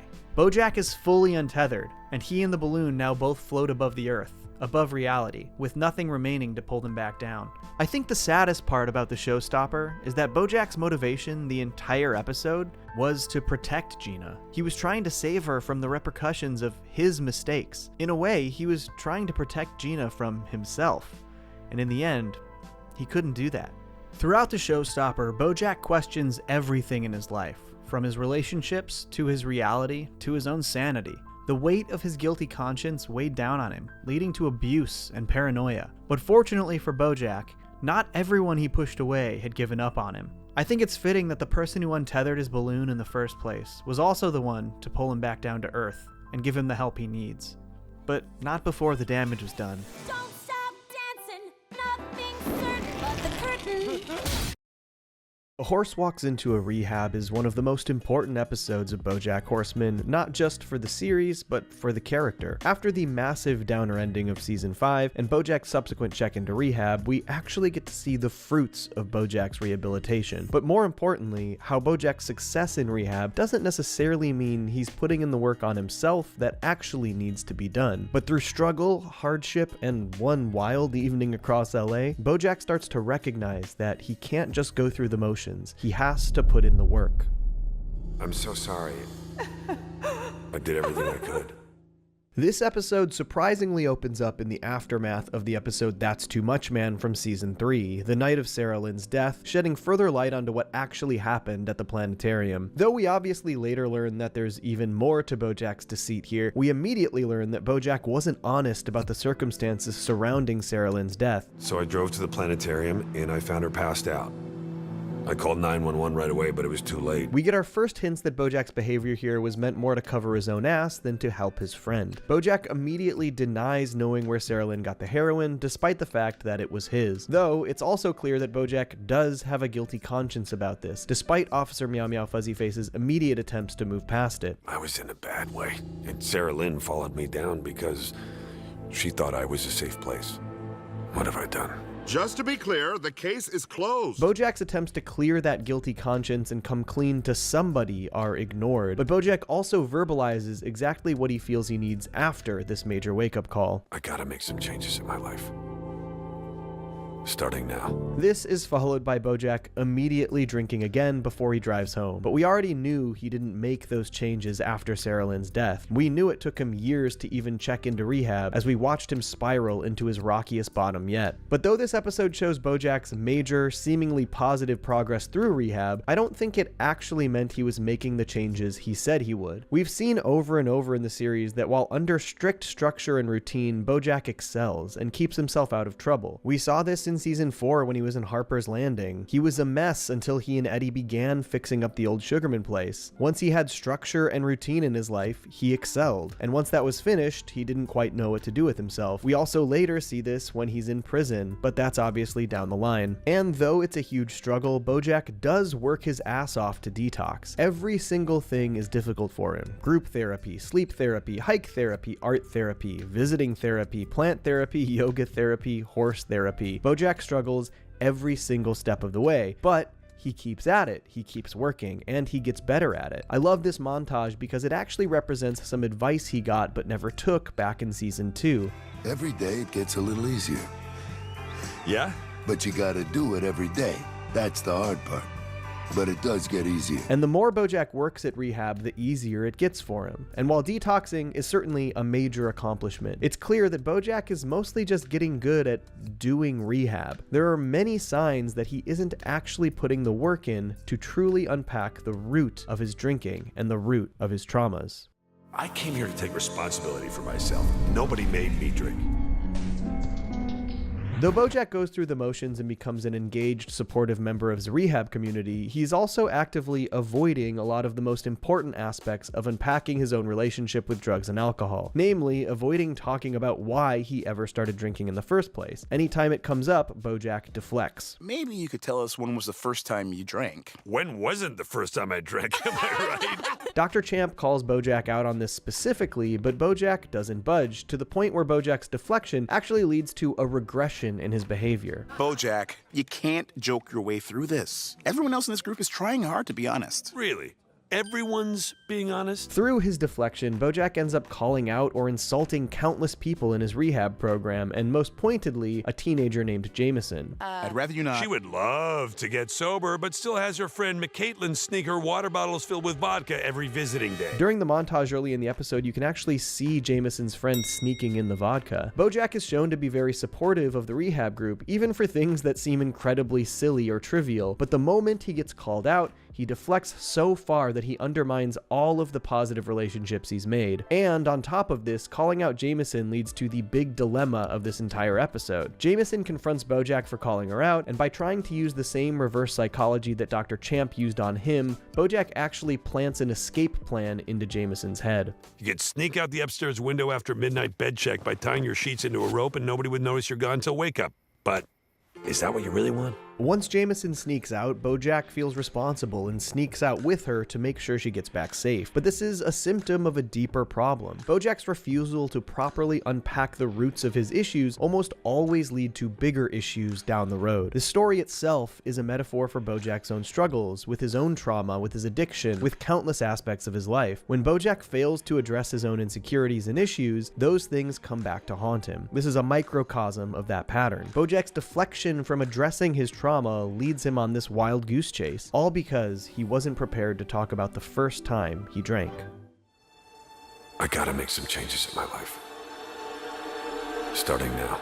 When we first see Dr. Champ ask BoJack about the origins of his drinking, this was his response. When wasn't the first time I drank? It's funny, though this is a deflection, we actually see that there is also some truth to it. Over the course of the episode, we see multiple flashbacks, each one moving further back into BoJack's life, seemingly showing the first time he drank, and it sheds a ton of light onto BoJack's history. Prior to this, we had actually never seen BoJack drink prior to horsing around. In fact, for all we knew, he didn't drink. Let me buy you a drink. Oh, I don't drink. But through these new flashbacks, we see that BoJack actually had many prior experiences with alcohol. And though if you asked BoJack why he drank, he would say this: I'm here because I made choices. Nobody made me drink.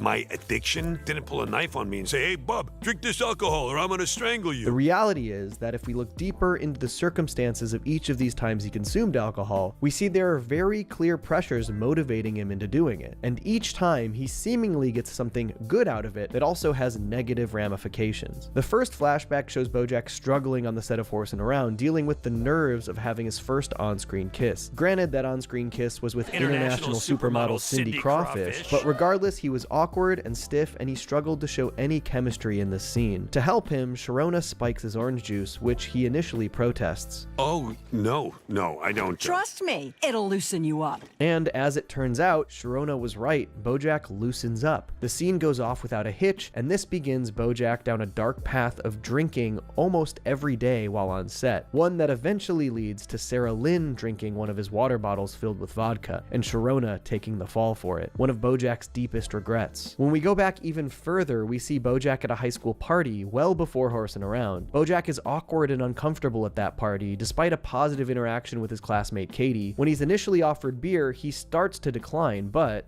I'm lifting 178 right now.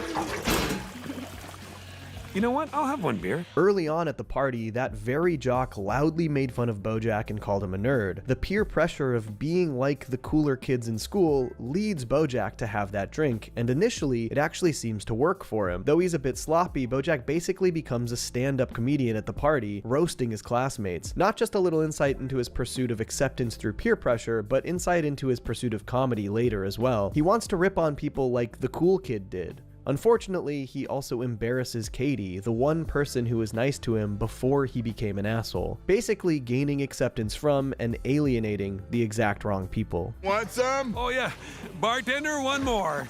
At an even younger age, likely middle school, BoJack walks in on his father cheating on his mother. To distract BoJack from what he saw, he makes him a drink. Here's to our first drink as father and son. This was clearly not BoJack's full decision, being coaxed into it, basically being offered a moment of connection with a mostly absentee father, something many children would struggle to turn down. BoJack passes out from drinking, and Butterscotch further manipulates BoJack when he wakes up. Maybe it's best if we both just forgot about everything that happened tonight. But saddest of all is the flashback to what is presumably the actual first time BoJack drank. BoJack must have been somewhere around 4 or 5 years old, seemingly after a New Year's party, which also means it was just a day before his own birthday. Seeing his own parents passed out on the couch drunk, BoJack takes a big swig of vodka and curls up with his mother before falling asleep. So when you look at all of these important instances of BoJack's history of drinking, it's clear that what BoJack claims, that nobody made him drink, is only a half-truth. Sure, he made the decision, but every single instance was heavily influenced by the circumstances, by the demand to perform, by peer pressure, by his father, by his mother. There are countless factors in BoJack's life that needed to be unpacked, factors that were going ignored at rehab because he wasn't willing to unpack them. But the saddest thing about BoJack's history of drinking is that when he said, "When wasn't the first time I drank?" Am I right? It's very possible that he actually isn't sure. Ready to sneak back in? I'm getting too old to sneak in and out of places.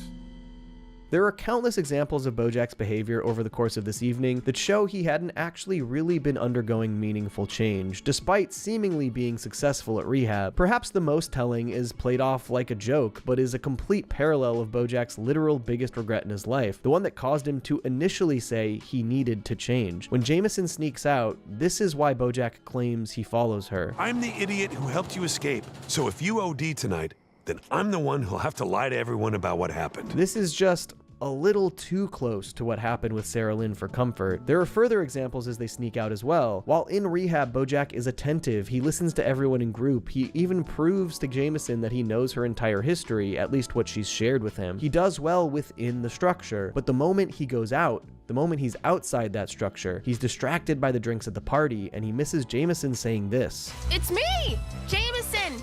H! Unfortunately, when BoJack doesn't hear Jameson say her last initial, this makes his evening a whole lot more difficult when he loses track of her later. Hey, do you know where Jameson lives? Jameson H or Jameson Q? I don't know. Or Jameson M? But the events of this entire evening actually go a really long way to help BoJack understand that this work isn't properly being put into himself. For one, each and every one of his flashbacks to his drinking history is triggered by something on his Jameson adventure. When she sneaks out the window, he remembers the plot line on Horseman Around that led him to drink. When they get to the high school party, he remembers his own experience at a high school party. When Jameson talks about her father, he remembers his own experience with his shitty father. And most importantly, his experience with Jameson herself actually helps him realize that he also isn't being fully honest and open in his rehab experience. Early in the episode, BoJack recounts tons about Jameson's life to her. Your mom died of cancer, your dad stuck you in boarding school and remarried, and now there's a new baby, and no one pays attention to you. Jameson even lets BoJack in on more of her insecurities, the things that led her to sneak out of rehab that night. McKaylin told me Dathan was thinking of breaking up with me because I got fat junior year, so I need to go show him that I'm back to being hot, then break up with him for being a shallow buckfoy. But after they go to her house and he meets her dad, he learns the reality of her situation. I don't know what to do with Jameson.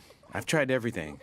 I thought she would change after she had her baby, but... The new baby wasn't Jameson's sibling, it's her own child. Jameson didn't get fat junior year, she was pregnant. BoJack knew all of these details about Jameson's life, but he didn't know the most important context. And this is the wake-up call BoJack needs to realize that he himself is not actually letting everyone in on the most important aspects of his own history and trauma. The fact that he should be approaching it differently. BoJack was nearly done with his stint in rehab, but after this, he checks himself back in for 6 more weeks. And he even starts things differently this time. When he first arrived, he refused to take a selfie with the receptionist, but this time he's truly here to explore what rehab has to offer him. And so even though he doesn't understand it, he takes the selfie. And we see that after this, BoJack really wants to make the necessary changes to live a fruitful life moving forward. And despite his past coming back to haunt him later and an eventual relapse, BoJack really does start to make those changes. He really does become a more rounded person and a better friend. And knowing he's walked that path once means he can eventually do it again. But the first thing that had to happen was a horse had to walk into a rehab. The Face of Depression is the most cathartic episode of BoJack Horseman, and if this was a different show, it might have been the series finale. For 5 seasons, we saw BoJack's selfishness and toxicity permeate throughout his life and the lives of those he cares about. But now, after a stint in rehab, we actually start to see important growth from a man who didn't think that he was capable of change. Over the course of The Face of Depression, BoJack starts to understand what it means to be a present and caring friend, and not unlike his toxicity, this change starts to have tangible effects that permeate his friends' lives. And though we know that the show would go on to hold BoJack accountable for the ways he hurt and abused people, this was still one of the most important stops on BoJack's journey, one that tells us it's never too late to change for the better. I don't fetishize my own sadness. My hands are so slippery. The episode begins with BoJack cleaning up the mess left behind when he went to rehab, but in doing so, it drudges up all kinds of painful memories. Memories of the ways he hurt and abused people in his life. We see the echoes of his mistakes across the house. His fight with Gina, driving his car into his pool, throwing his mother's baby doll over the balcony. When he can't take it anymore, he gets in his car and he drives. But the memories continue, as his own words and the words of his friends echo through his mind. Please don't make me go back to LA. You can count on me. You are all the things that are wrong with you. Now that he's sober, he has no way to drown out the memories of those regrets. He has to live with Sarah Lynn's death and the events of New Mexico and his falling out with Todd. And it all ends on one haunting but exceedingly important memory of himself and Diane. You haven't changed at all. Yes, you are the last person to get that. I'm not gonna change. As BoJack arrives at his AA meeting, he realizes Sharona, the stylist from Horseman Around, is there too, and once again he's flooded with memories of his mistakes, forcing the blame for Sarah Lynn getting drunk onto Sharona back in the 90s, and getting her fired. After this, BoJack goes out to eat with Todd, who casually says something important. You can't be at my house. Just reminds me of what an asshole I've been. Makes sense. Your house reminds me of what an asshole you've been too. The sequence illustrates that BoJack cannot escape his mistakes, but in the end, BoJack shouldn't be escaping his mistakes. He should remember the lasting effects of his own actions, because if he doesn't, he'll simply be doomed to repeat them. I'm not gonna change. I wanted to thank you. BoJack's memory of his fight with Diane, as I said before, is exceedingly important. You haven't changed at all. Yes, congratulations. You are the last person to get that. I'm not gonna change. BoJack was unwilling, or felt he was incapable of changing. He felt that he was doomed to repeat his cycles of abuse and toxicity no matter what he did, so he didn't even try. But through his time at rehab and now his reacclimation to a sober life in the outside world, we begin to see change actually take hold. though it is a process. We even see him still fighting some of his old tendencies throughout the episode. When he's eating lunch with Todd, Todd actually tries to open up about his difficult relationship with his mother, but BoJack doesn't really recognize that Todd is reaching out. Moms are weird, right?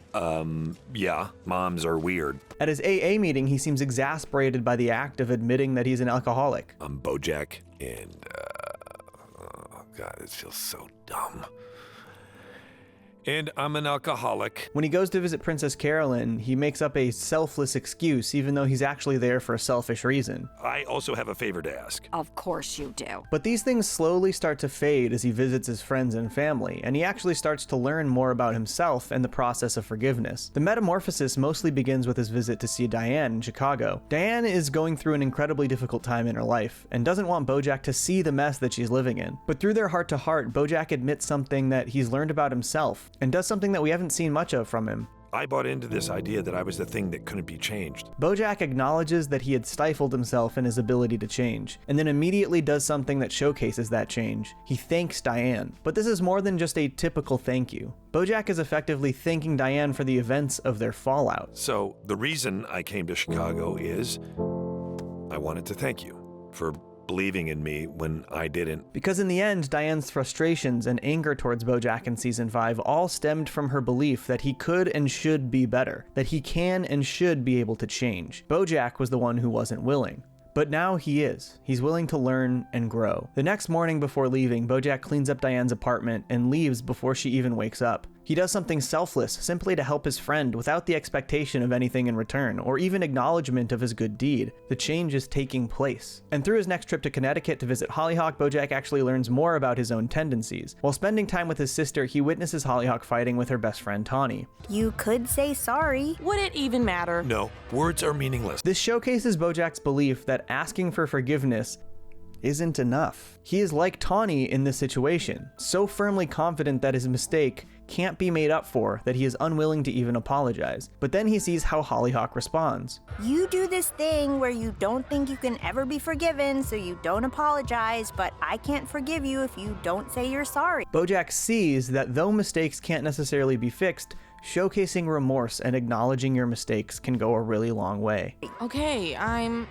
sorry. Thank you. That's all I wanted. I'm sorry. I love you. BoJack starts to become less self-absorbed and more cognizant of the people around him. This is pretty blatantly hinted at when he gives his Narcissus portrait to Princess Carolyn. The Narcissus myth is specifically one of an attractive, self-absorbed person who falls in love with his own reflection, to the point where he is unwilling to leave the water to stop staring at himself. This is actually where the word narcissism comes from. Narcissus? I thought the painting was about me. So BoJack giving away the physical representation of his narcissism is obviously alluding to him beginning to give up those tendencies himself. And in his AA meetings, BoJack starts to open up about how uncomfortable he is in his house, and how he has a hard time feeling like a changed person in this overly familiar location. But it's the same house, the same city, just nothing's changed. So how am I supposed to? But the fact that BoJack is even saying this is proof that he is changing, because the old BoJack would have just let his old lifestyle reinfect him. And Sharona actually sees this change in BoJack as well. She sees that he's actually trying, and because of this, she forgives him, even before he has a chance to apologize. But of course, he still insists on apologizing. Please, just let me say it. I'm sorry. I'm so sorry. And with this change in BoJack's behavior and attitude, there is a physical change as well. Sharona gives BoJack's hair a trim, revealing his natural gray hair. BoJack is a character who effectively stopped growing in his early 20s, when he got his role on Horse and Around. That success stagnated his growth and maturity for years as he tried to relive his glory days. But now, 30 years later, as his growth actually takes hold, the physical growth follows suit. He ditches the old getup that is reminiscent of his Horse and Around sweater, and he looks like a new person, because in a lot of ways, he is. And as these changes within BoJack take place, he starts to have tangible positive effects on the people closest to him. I'm sorry. I'm so sorry. As BoJack undergoes his metamorphosis, the effects of his new attitude start to affect those around him. At the beginning of the episode, we see how BoJack is still fighting some of his selfish tendencies. But the moment things start to change is when BoJack visits Diane. Diane is struggling immensely in Chicago. She's secured this book deal, but hasn't been able to find the creative motivation to write. Her psychiatrist says she's depressed, but because of a prior experience with antidepressants, she isn't willing to acknowledge this. Try the medication your doctor prescribed. Well, I'd feel worse. They put me on Prozac in college, and I was so calm and boring, I didn't even want a live journal. Diane relays how she felt creatively bankrupt when she was previously on meds, and even brings up a couple specifics. And then Dawson's Creek got bad because there was no one to speak truth to power. It made me break out. I gained weight. Diane is struggling with starting her path down the road to recovery, and this is actually something a lot of creatives feel, that things that make them damaged actually make them interesting, and they fear that by fixing those problems, their creativity and career will suffer. When BoJack visits Diane, she expresses her fears about how that path to mental wellness might reveal that she's uninteresting, that there isn't anything of substance underneath her trauma. Because you keep thinking under all that, nothing. There's gotta be something, but all you find is nothing. But BoJack does something incredibly helpful, though I'm not sure if he recognized just how helpful it was. I wanted to thank you for believing in me when I didn't, and for encouraging me to accept the help I needed. In thanking Diane for helping him down his road to recovery, he's effectively doing the same thing for her. BoJack and Diane have a lot of similar tendencies. By relaying his own experience, BoJack is helping Diane see her own demons and encouraging her to seek the help she needs. At the end of the episode, when Guy returns from his trip, we see Diane, who, like BoJack, has also undergone a change in wardrobe, but she also is looking a bit heavier, and she's holding a sign that says Dawson's Creek was always bad, with a huge smile on her face. Diane sought help. She took the meds she was prescribed, and it was all set in motion by BoJack's act of genuine friendship, an act we probably wouldn't have seen from the old BoJack. Something similar happens with Princess Carolyn, who's struggling with her fears about returning to work after spending so much time with Ruthie. I'm gonna miss everything. We have this connection now. What if that goes away when I go back to work? The old self-absorbed BoJack probably wouldn't have taken much of an interest in PC's problem. But not anymore. He actually showcases intimate knowledge of PC's life and responsibilities and gives her prudent advice. You are producing a show, running a company, catering to your clients, raising a child, a Todd. You need your own Princess Carolyn to take care of you. At the end of the episode, Princess Carolyn takes BoJack's advice and rehires Judah as a partner at Vim. By splitting major responsibilities, she'll be able to have a fulfilling career and spend time with her daughter as well. She would even go on to marry Judah at the end of the series. BoJack's change is already showcasing major tangible positives in the lives of his loved ones. And this is when BoJack actually starts to go out of his way to help his friends. Earlier in the episode, Todd talked to BoJack about his asexual dating app, but lamented that there was nobody else on it. BoJack actually recognizes in passing that it might be something that Maud, who works at Cinebuddy, is interested in. I don't want to presume anything, but there's an app you might be interested in. An app? Todd, of course, matches with Maud, and the two start dating, and they even end up moving in together. But the most charming and memorable way that BoJack helps his friends has got to be with Mr. Peanut Butter. We've known from the moment the show started that Mr. Peanut Butter loves BoJack and desperately wants to be his friend. This was Mr. Peanut Butter's very first line in the entire series. Mr. Peanut Butter and BoJack Horseman in the same room. What is this, a crossover episode? Obviously, BoJack has never really given him the time of day, but not anymore. Well, looks like you finally got your crossover episode.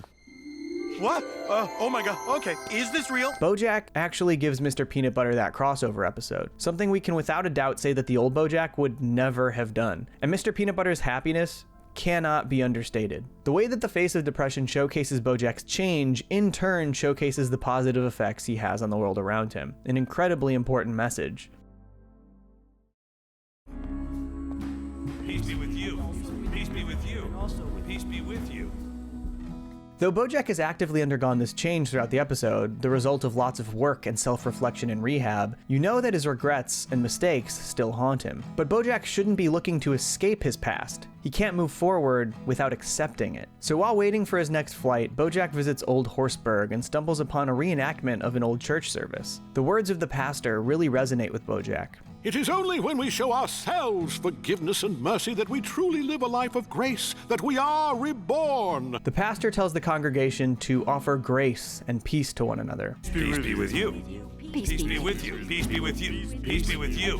Peace be with you. Peace be with you. You can tell how much this affects BoJack in the moment, and it's a huge step for BoJack moving forward. As he heads off to his new life at Wesleyan, having changed, BoJack forgives himself. He doesn't forget about what he did, or run away from his past. He simply accepts that it happened and allows himself to move forward. This episode operates as though it could be a series finale. We see BoJack make the changes in his life that we've wanted to see for 5 seasons. Every main character gets their happy ending that hints at where they could be heading moving forward, and the entire episode is incredibly cathartic. It's the tension release that we've learned not to expect out of BoJack Horseman. And while we know that in the following half of season 6, BoJack would show regression as his life starts to fall apart, this episode is still a vital piece of BoJack's journey. It shows that BoJack is capable of change. It shows that he can be a fundamentally better person when he puts in the work. And though the show rightfully held BoJack accountable for the things he had done, we can remain hopeful that he will continue down this path after the end of the series. But for now, as James Henry Jr.'s song Take Me Down Easy plays us out, we know something else is on the horizon.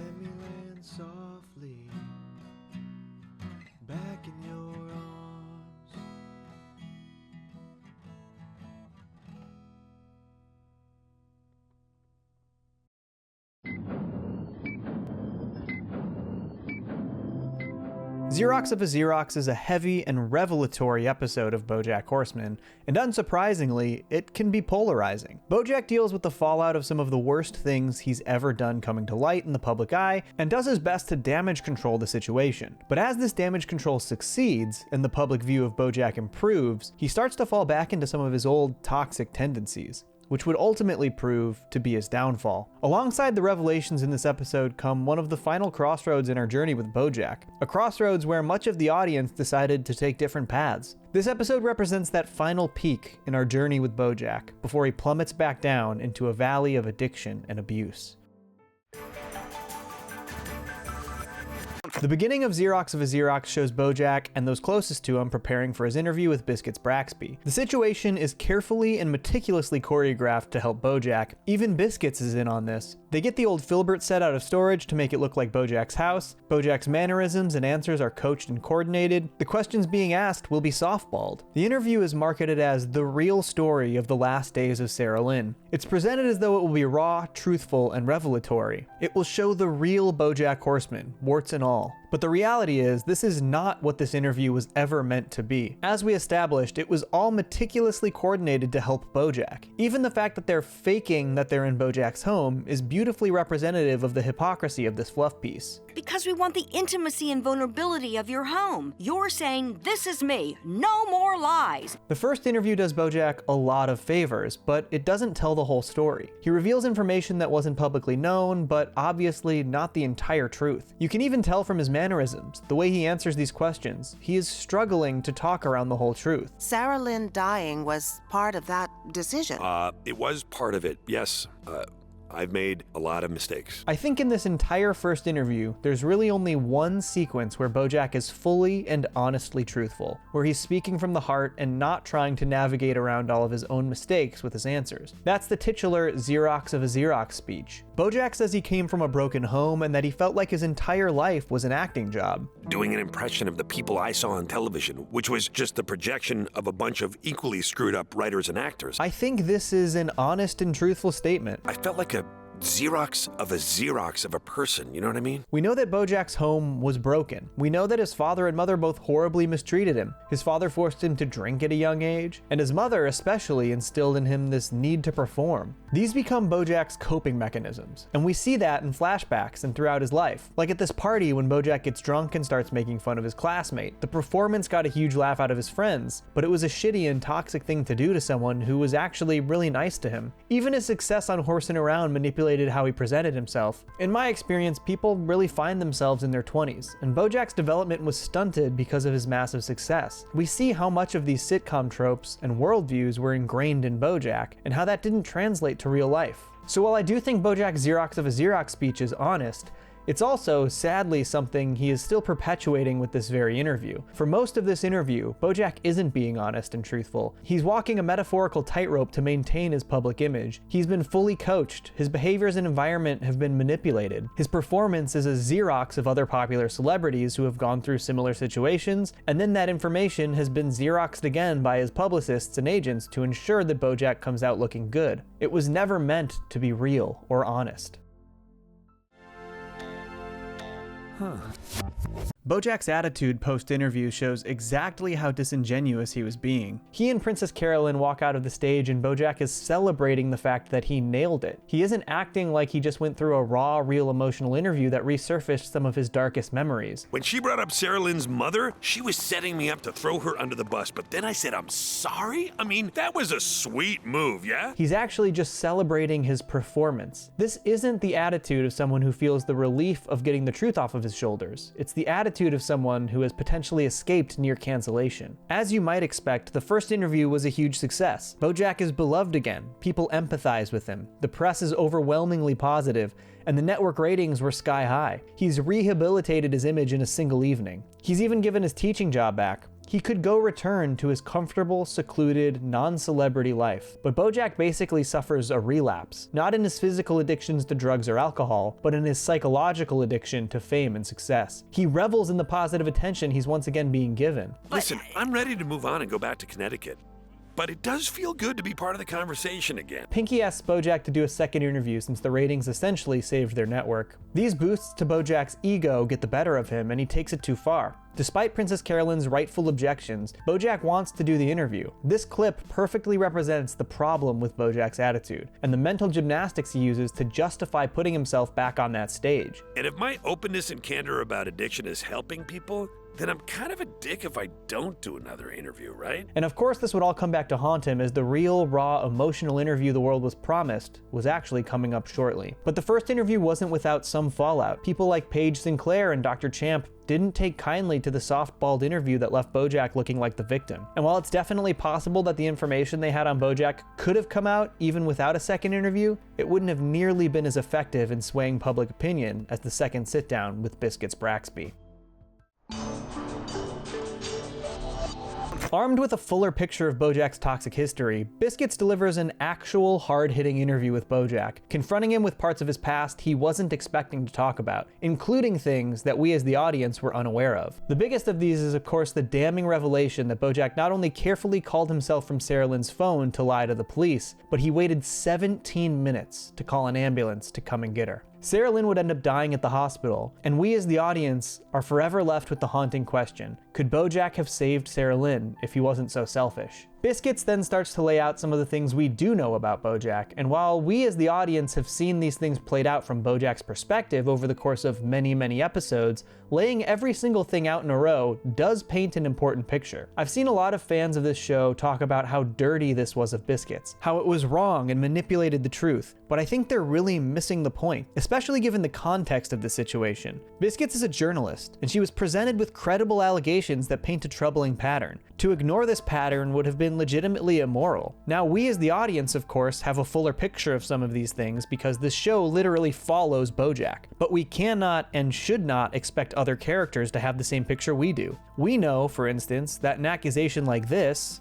Did you help a teen mom sneak out of rehab and take her to a high school party? isn't fully accurate because we saw exactly what went down. We know that BoJack was actually trying to help Jameson, but we also know that accusations like this Did you take a high school girl to her prom? That was a family friend. actually are much worse than Biscuits knows. It's a double-edged sword. And though we also recognize that BoJack's power differential in his hookups and relationships might have been subconscious, we have to recognize that they exist, and that BoJack has not done himself any favors when exercising the power he holds over people. But I think that the actual most important thing about this second interview with Braxby, and the thing that made the biggest difference in the eyes of the public, was BoJack's behavior savior. This was the interview where we were given what the first one promised, the real BoJack Horseman. Without the careful and meticulous planning to help BoJack avoid looking bad, BoJack showed his true colors. BoJack could have held himself accountable and recognized that he did hold power over people, but instead, he got defensive. He argued. He was aggressive. We're all a bunch of stupid, hungry, horny little goons just grabbing at shit, hoping it'll press that little button in our brain that says, okay, you're happy now. BoJack was definitely being honest here, but this doesn't paint a picture of somebody who is remorseful for his mistakes. Having fallen back into his old patterns, BoJack is no longer relatable, and he's losing the sympathy that he built up in the first interview. And then comes the big bombshells with Sarah Lynn. Biscuits confronts BoJack about the situation on Horsing Around with Sharona when Sarah Lynn got drunk on BoJack's vodka. Sharona was a drunk too, so you can't trust a thing she says. Obviously, she has a vendetta against me. Besides, I already apologized to her. Apologized for what? BoJack continues his defensive streak. He flounders. He starts to throw other people under the bus. He has completely relapsed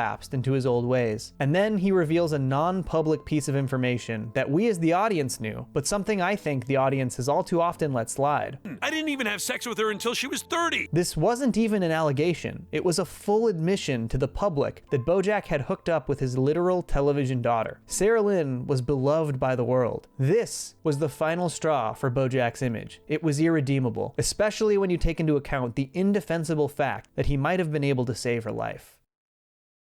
You'll always be immortalized. As BoJack wanders around LA after his interview, waiting for his life to change forever, he stumbles upon the Laugh Shack, where he used to perform. He finds an outline of his younger self on the back wall, and we see a flashback to BoJack and Herb in the 80s, before fame changed him. The pre-Horsing Around BoJack is always such a far cry from the character we followed for 6 seasons. There's actual enthusiasm in his voice when he learns he gets to do a screen test. We see a young man dreaming of a bigger life, of stardom and fame, if only he knew. Herb finishes outlining BoJack in whiteout and says this. This way, you'll always be immortalized and undisturbed in Hollywood forever. BoJack would be immortalized in Hollywood forever for the ways he hurt and abused people. But there would also always be this reminder here on the Laugh Shack, an outline of who BoJack was before fame changed him, before he became the person we know. Can we blame all of BoJack's mistakes on fame? No, of course not. But we also can't ignore the ways that fame, fortune, and power can change a person. But the next sequence is also a reminder that with fame and power can come important responsibility. The horse who runs the show at the Laugh Shack tells BoJack how much horsing around meant to his brother, how important it was to him before he succumbed to his own addictions. Now, anytime I hear anything about that show, I hear my brothers laugh. Thanks for that. We see throughout the show that through Horsing Around, BoJack did have a positive impact on many people's lives. Whether it's Mr. Peanut Butter, who scored a big break because another network wanted to rip Horsing Around off, or Diane, who related to Horsing Around when watching In a Broken Home. BoJack did have positive impacts on people through his work, and when he made all of these terrible, toxic, abusive decisions, there are massive ripple effects. It doesn't just affect the people he hurt specifically, or his friends, or his own livelihood. It affects the many, many people who looked to his show for comfort. In those last few minutes before BoJack is truly immortalized forever, he decides to do stand-up one last time. Something that we saw him say in the flashback that he was looking forward to not having to do ever again. He recognized that this would be the final time he could get on a stage and embrace what he used to be, what could have been. Yeah, it's me. I think one of the most interesting aspects of BoJack's disastrous interview was seeing exactly how those closest to him reacted, namely Princess Carolyn, Todd, and Diane. In the immediate aftermath of the interview, you can tell that Princess Carolyn was struggling. She knew that not only BoJack's life, but her entire life was about to change. She could have gone with BoJack to grab tacos and comfort him in his last few hours of freedom, which is something that the old Princess Carolyn definitely would have done, but she didn't. I think you have 3 hours before this interview airs and your world changes completely. As the interview airs, we see Princess Carolyn arrive home. She doesn't turn on the TV to watch it unfold. She sits down with Judah and plays with Ruthie. This sequence shows that while this is incredibly hard on Princess Carolyn, she has to accept that everything is going to change and embrace her own future. She can't keep holding on to BoJack, even if it hurts. She has her own life and family to worry about. It's difficult, but it's the right thing for her to do. Similarly, we see Todd sitting with Maude watching TV. Maude asks Todd if he wants to watch the BoJack interview, and he says he doesn't think he wants to.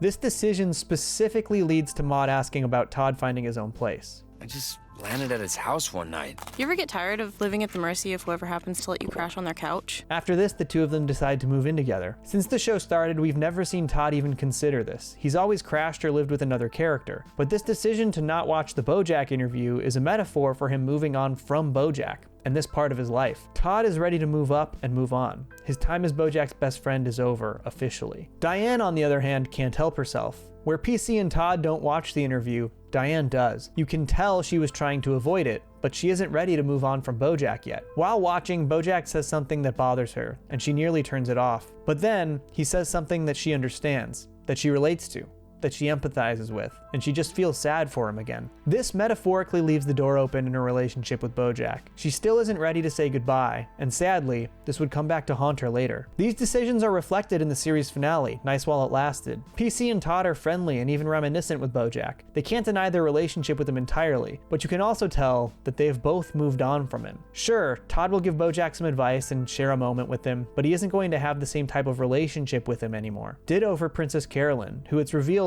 did not invite BoJack to her friends and family wedding, only the industry wedding. She even tells BoJack that she'll recommend representation for him when he gets out of prison. She'll be there for him, but she isn't going to work with him anymore. Not personally. She's moved on. But BoJack's final conversation with Diane reveals the ways that their continued relationship after Xerox of a Xerox had profoundly negative effects on her. The voicemail he left on her phone during View from Halfway Down haunted her and had rippling effects throughout her life. Rippling effects that she had to overcome. Because she left that door open rather than move on right after the second interview. She wasn't going to let that happen again.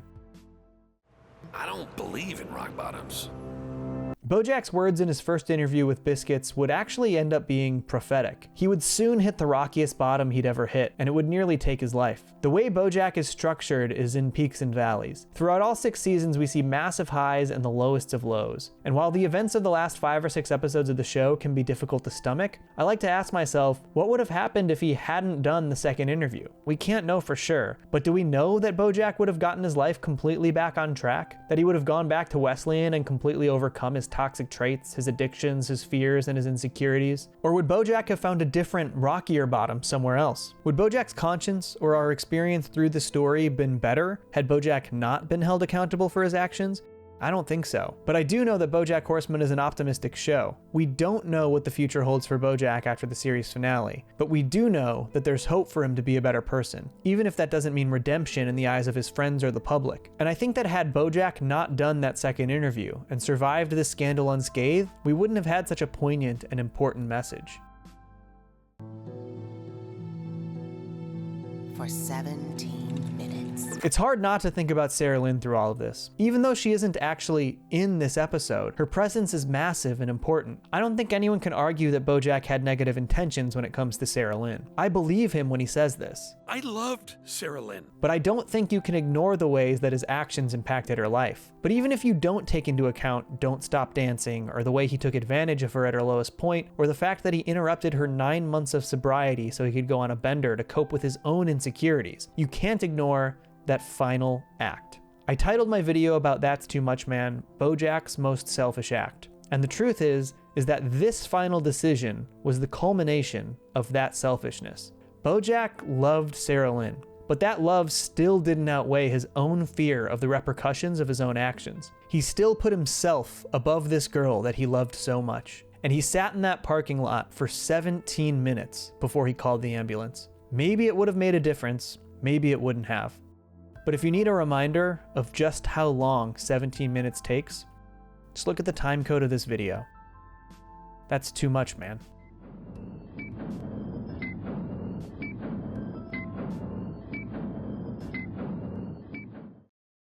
The View from Halfway Down is an exploration of BoJack's psyche, his fears, his insecurities, and it's the culmination of everything that's defined him as a person. If you haven't seen the final 8 episodes of BoJack Horseman, this is your final spoiler warning. As I'm sure you know, this episode all takes place in BoJack's mind as he's drowning in his pool. Through his near-death experience, BoJack goes on an existential exploration of accepting the life we've lived and our own mortality. BoJack walks up to what I believe is the Sugarman estate, where Beatrice grew up. Notably, BoJack has shown up to the dinner party with Sarah Lynn in tow. BoJack understandably blames himself for Sarah Lynn's death, and that's fully represented by the fact that he literally brought her to this afterlife party. The interior of the house merges many aspects of BoJack's life. We see paintings, furniture, and objects from his childhood home. The kitchen is mainly the one from Horsing Around, but it also contains aspects of his childhood kitchen. Throughout the episode, black tar drips from the ceiling, often onto BoJack himself, eventually chasing and consuming him. Back in Season 1's The Telescope, Charlotte talks about Los Angeles and how it's a flashy place that sits on top of all this black tar. But in Season 2's Escape from LA, she amends her feelings and tells BoJack that he's the tar pit. This seems to have manifested itself as this looming threat throughout the dream, and it eventually consumes everyone in his life, including himself.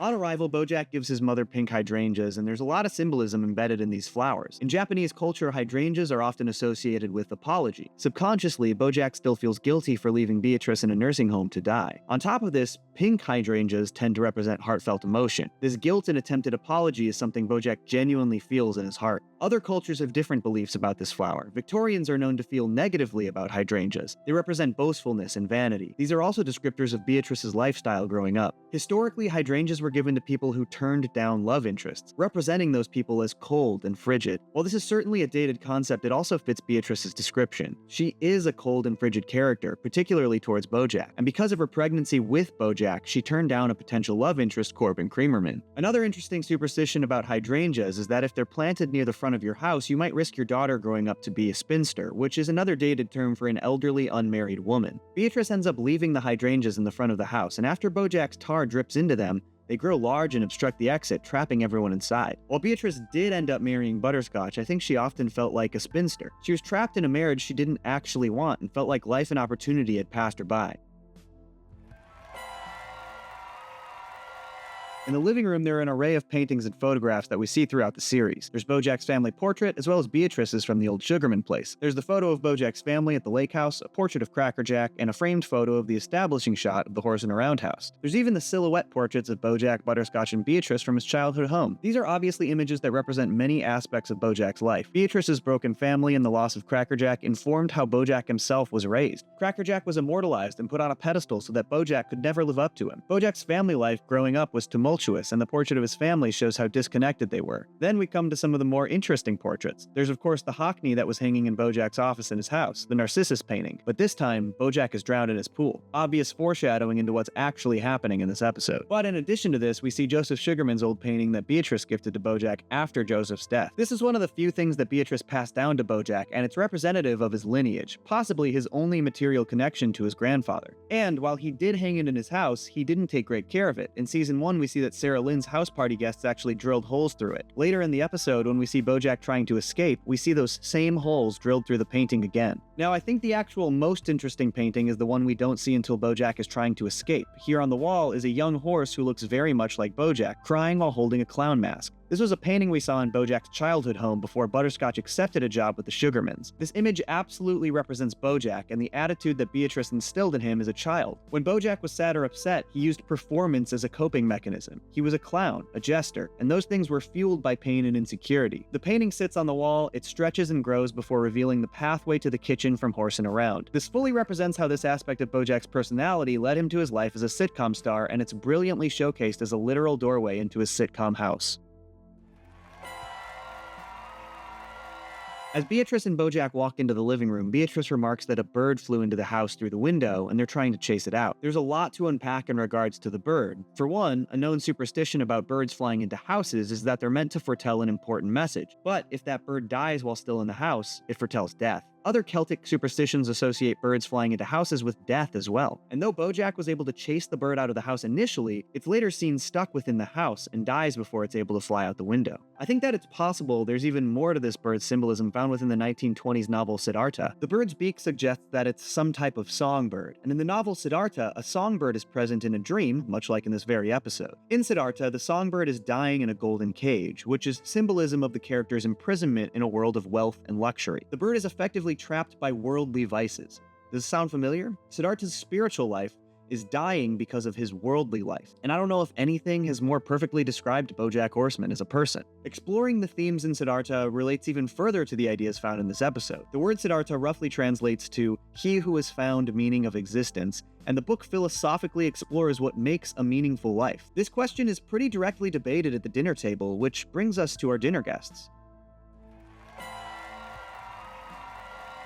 The first guest we see is Sarah Lynn. When they arrive, she's the cute little 3-year-old we know from the Horse and Around days, and the longer they spend in the house, the more we see her grow up. BoJack knew Sarah Lynn at every stage of her life. They worked together on Horse and Around for 9 seasons, and maintained a friendship up until her death, so it makes sense that she grows up throughout the dream. Herb is wearing the same outfit he wore when he told BoJack he was going to star in Horse and Around, a pretty important moment in BoJack and Herb's relationship, and their attitude towards each other seems to be filled with camaraderie. There's even a sequence where they perform a bit together about asking the question, "Can I ask a question?" It feels remarkably similar to a flashback scene from The Telescope when they comedically complain about the phrase, "Here's the thing." Just say the thing. You don't need to introduce the concept that there's going to be a thing. Corduroy Jackson is wearing the outfit we saw him in when he gave BoJack his box of autoerotic asphyxiation tools, and is presumably what he was wearing when BoJack found his body. Zach Braff is wearing what seems to be a butler's uniform, but when he died back in season 4, he was wearing a tux at Mr. Peanut Butter's black tie event. Cracker Jack is wearing his army uniform, and BoJack grew up seeing photos and portraits of him in that very uniform. Beatrice is wearing the outfit she wore to her debutante ball the same night she met Butterscotch when BoJack was conceived. While at the table, Beatrice asks BoJack if he's going to sing the Lollipop song at the show later, which is a callback to this sequence from Downer Ending. You go out there and you do the only thing you're good for, which is singing that goddamn Lollipop song. The last arrival to the party is Butterscotch, who in BoJack's dream has merged with Secretariat. Given that Butterscotch wasn't really around or a good father to BoJack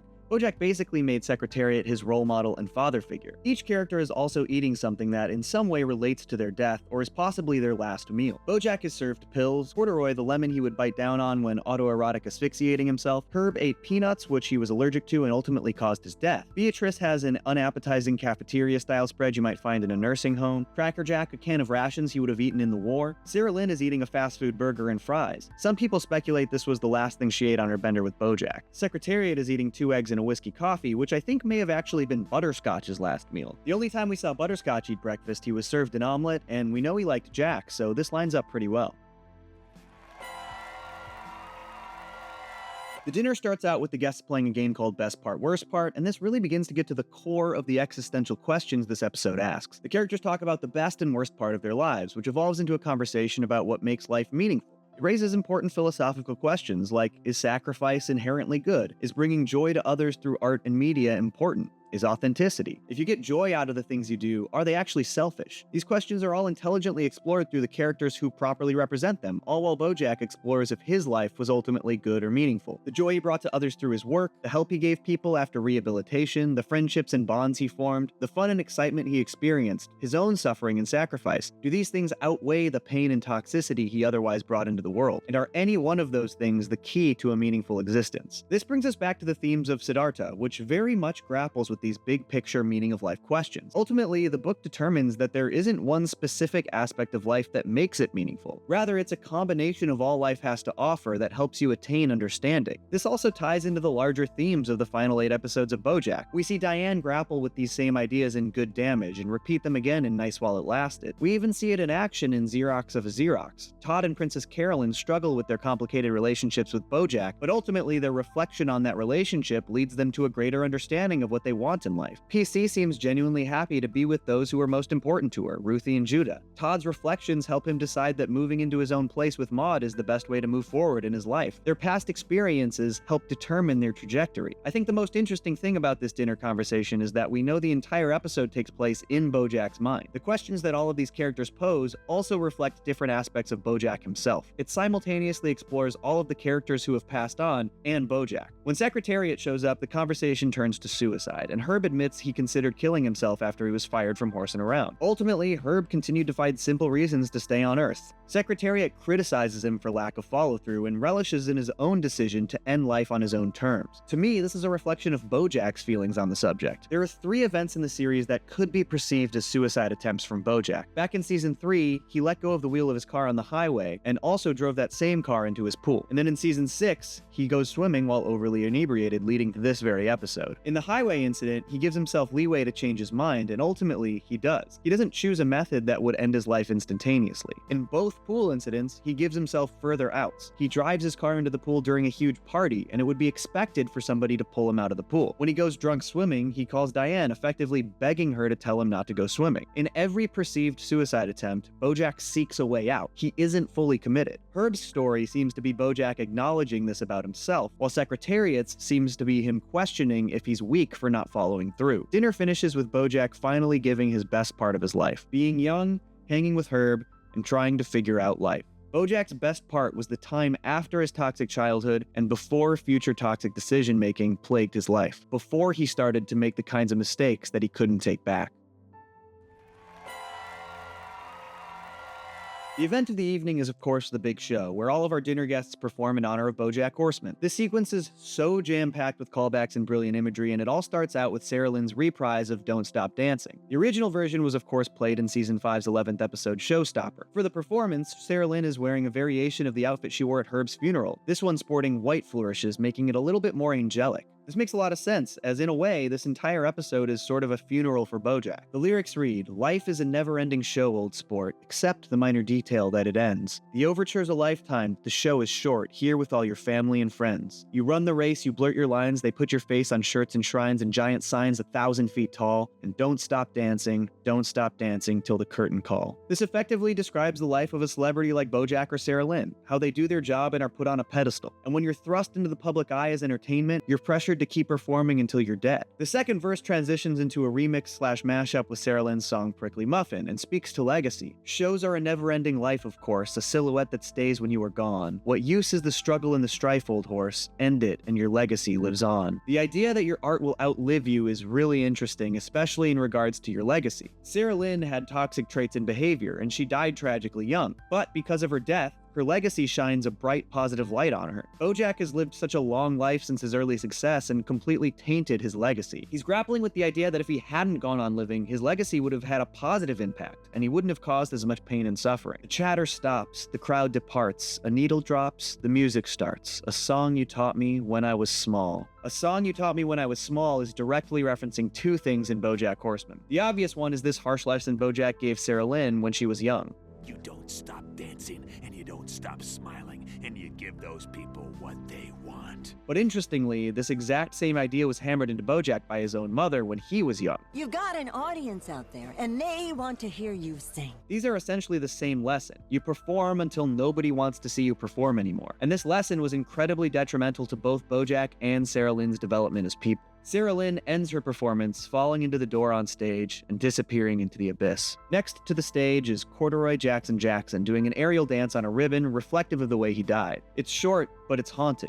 especially here where his body goes limp before swinging through the door and into the abyss. Next is Zach Braff, and while this was mostly played for laughs, I think some of the things he said are still relatively profound. Loss is a collaborative art between the people who leave us and those who remain. We dance with the shadows of their absence. I think if we're feeling a significant amount of loss, a lot of what we do can be dictated by those feelings. If you're feeling the loss of a relationship or friendship, you might avoid doing things that remind you of those people. Zach's fall into the abyss is definitely played for laughs as he tongue twists his way through the things he never got a chance to do before death. While the tongue twister is funny, I think we can all relate to the fear of leaving this world before we've accomplished the things we set out to do. While Zach Braff takes the stage, BoJack and Secretariat take a smoke break. The conversation returns to whether life has meaning or purpose, or if true peace is attainable. If Secretariat could start his life over again, he says he wouldn't care as much, because ultimately everyone ends up in the exact same place. And as we know, this means that BoJack is pondering this exact same question. Secretariat briefly transitions into being butterscotch again and tells BoJack that he really did care about BoJack and Beatrice. I think the saddest and most profound thing about this moment is that we don't actually know if Butterscotch felt this way. It's essentially how BoJack hopes his father felt about him. BoJack laments that they never had any conversations like this when he was alive.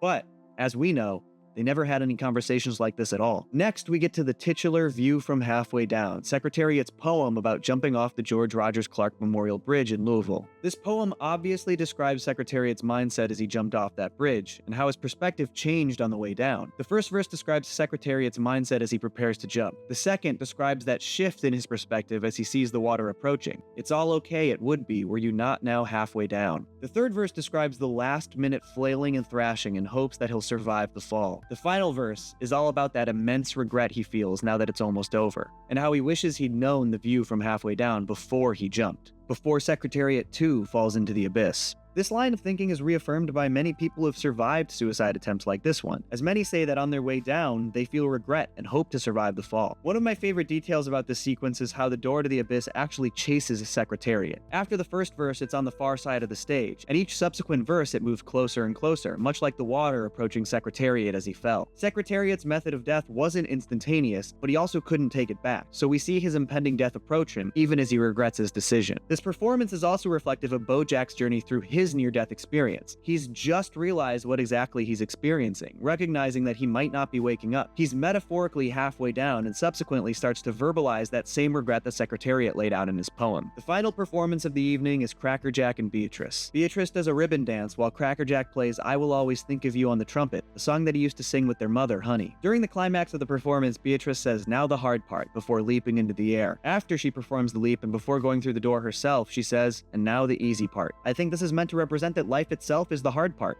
and death, that's easy. As she spins in the air, her ribbon wraps her in a cocoon. Crackerjack ties the other end around his waist and jumps through the door. The tar from the abyss seeps back up the ribbon and stains the ribbon cocoon, which then unravels entirely. It falls to the ground and is then pulled through the door itself. This represents how Crackerjack's death tainted the remainder of Beatrice's life, which subsequently unraveled. As we know, Crackerjack's death led to their mother, Honey Sugarman, being lobotomized, direly affecting the remainder of Beatrice's life. This is all very creatively represented by the unraveling ribbon that surrounded Beatrice. She never really came back from it. Following their performance, Herb introduces BoJack himself, listing out all of his insecurities. Husband to no one, father to no one that we know of, crippling alcoholic, and a stupid piece of shit. The last was obviously a reference to the season 4 episode of the same title, which showcases BoJack's insecurities through his inner monologue. He asks Herb if it's terrifying, and Herb says everything must come to an end before placing his hand through the door, showing that the darkness has turned into the same dripping tar from throughout the episode. BoJack says, "See you on the other side." Oh, BoJack, no.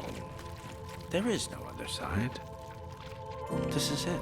BoJack is all alone once again, a recurring event in his life, usually because of his own toxic behaviors. He walks up for his final performance, but panics, running through the house, desperate to call Diane. As he runs, the tar chases him and begins oozing throughout the house. When he gets back to the living room, we see that even the paintings and photos of him are oozing tar, often very specifically from the image of BoJack himself, reinforcing that fear instilled in him by Charlotte. After the clown painting opens up into the horse and around kitchen, the bird tries to escape the window before being consumed by BoJack's tar, the final omen. BoJack grabs the phone and talks to Diane, begging her to save him. This is when he remembers what happened. Diane didn't pick up the phone. He quickly shifts from panic to calm. He slowly walks outside, looking over the bridge down into his own body in his pool. As he looks down, we see the cord to the phone is wrapped around his neck, a very deliberate image showing that BoJack twisted himself into this situation. He talks to Diane, but as we know, he's really just talking to himself. In his last moments as he accepts his fate, he just wants to talk to Diane, his best friend. His conversation with her seems to stem from one they had back in Season 2's episode, Yes and, when Diane was at her lowest point, crashing at BoJack's house for months. She says she wishes she could go home to Mr. Peanut Butter and not have to explain anything. He would just say, "How was your day?" I would just say, "My day was good." In these last moments, BoJack just wants to ask Diane how she's doing and not have to explain anything. How was your day? My day was good. He just wants to be present with someone he cares about. As he listens to Diane, he lets the tar consume him, accepting his fate and accepting his mortality. As the screen goes to black, we hear the heart rate monitor flatline, but if we watch the credits in their entirety, we hear it start to beep once more, hinting that he hasn't quite met his ultimate fate. BoJack's journey through his near-death experience showcased his own grappling with his past, the meaning of life, and his own mortality. Through this experience, BoJack comes to a greater understanding of himself and of what a meaningful life means for him. The important thing about this episode isn't that BoJack did or didn't die. The important thing is that BoJack accepted his own mortality. BoJack opened his eyes and took a peek at his own view from halfway down. Unlike Secretariat, BoJack survived and is given one more chance. And just maybe, this deeper understanding will lead BoJack to live a less selfish, more fulfilling life.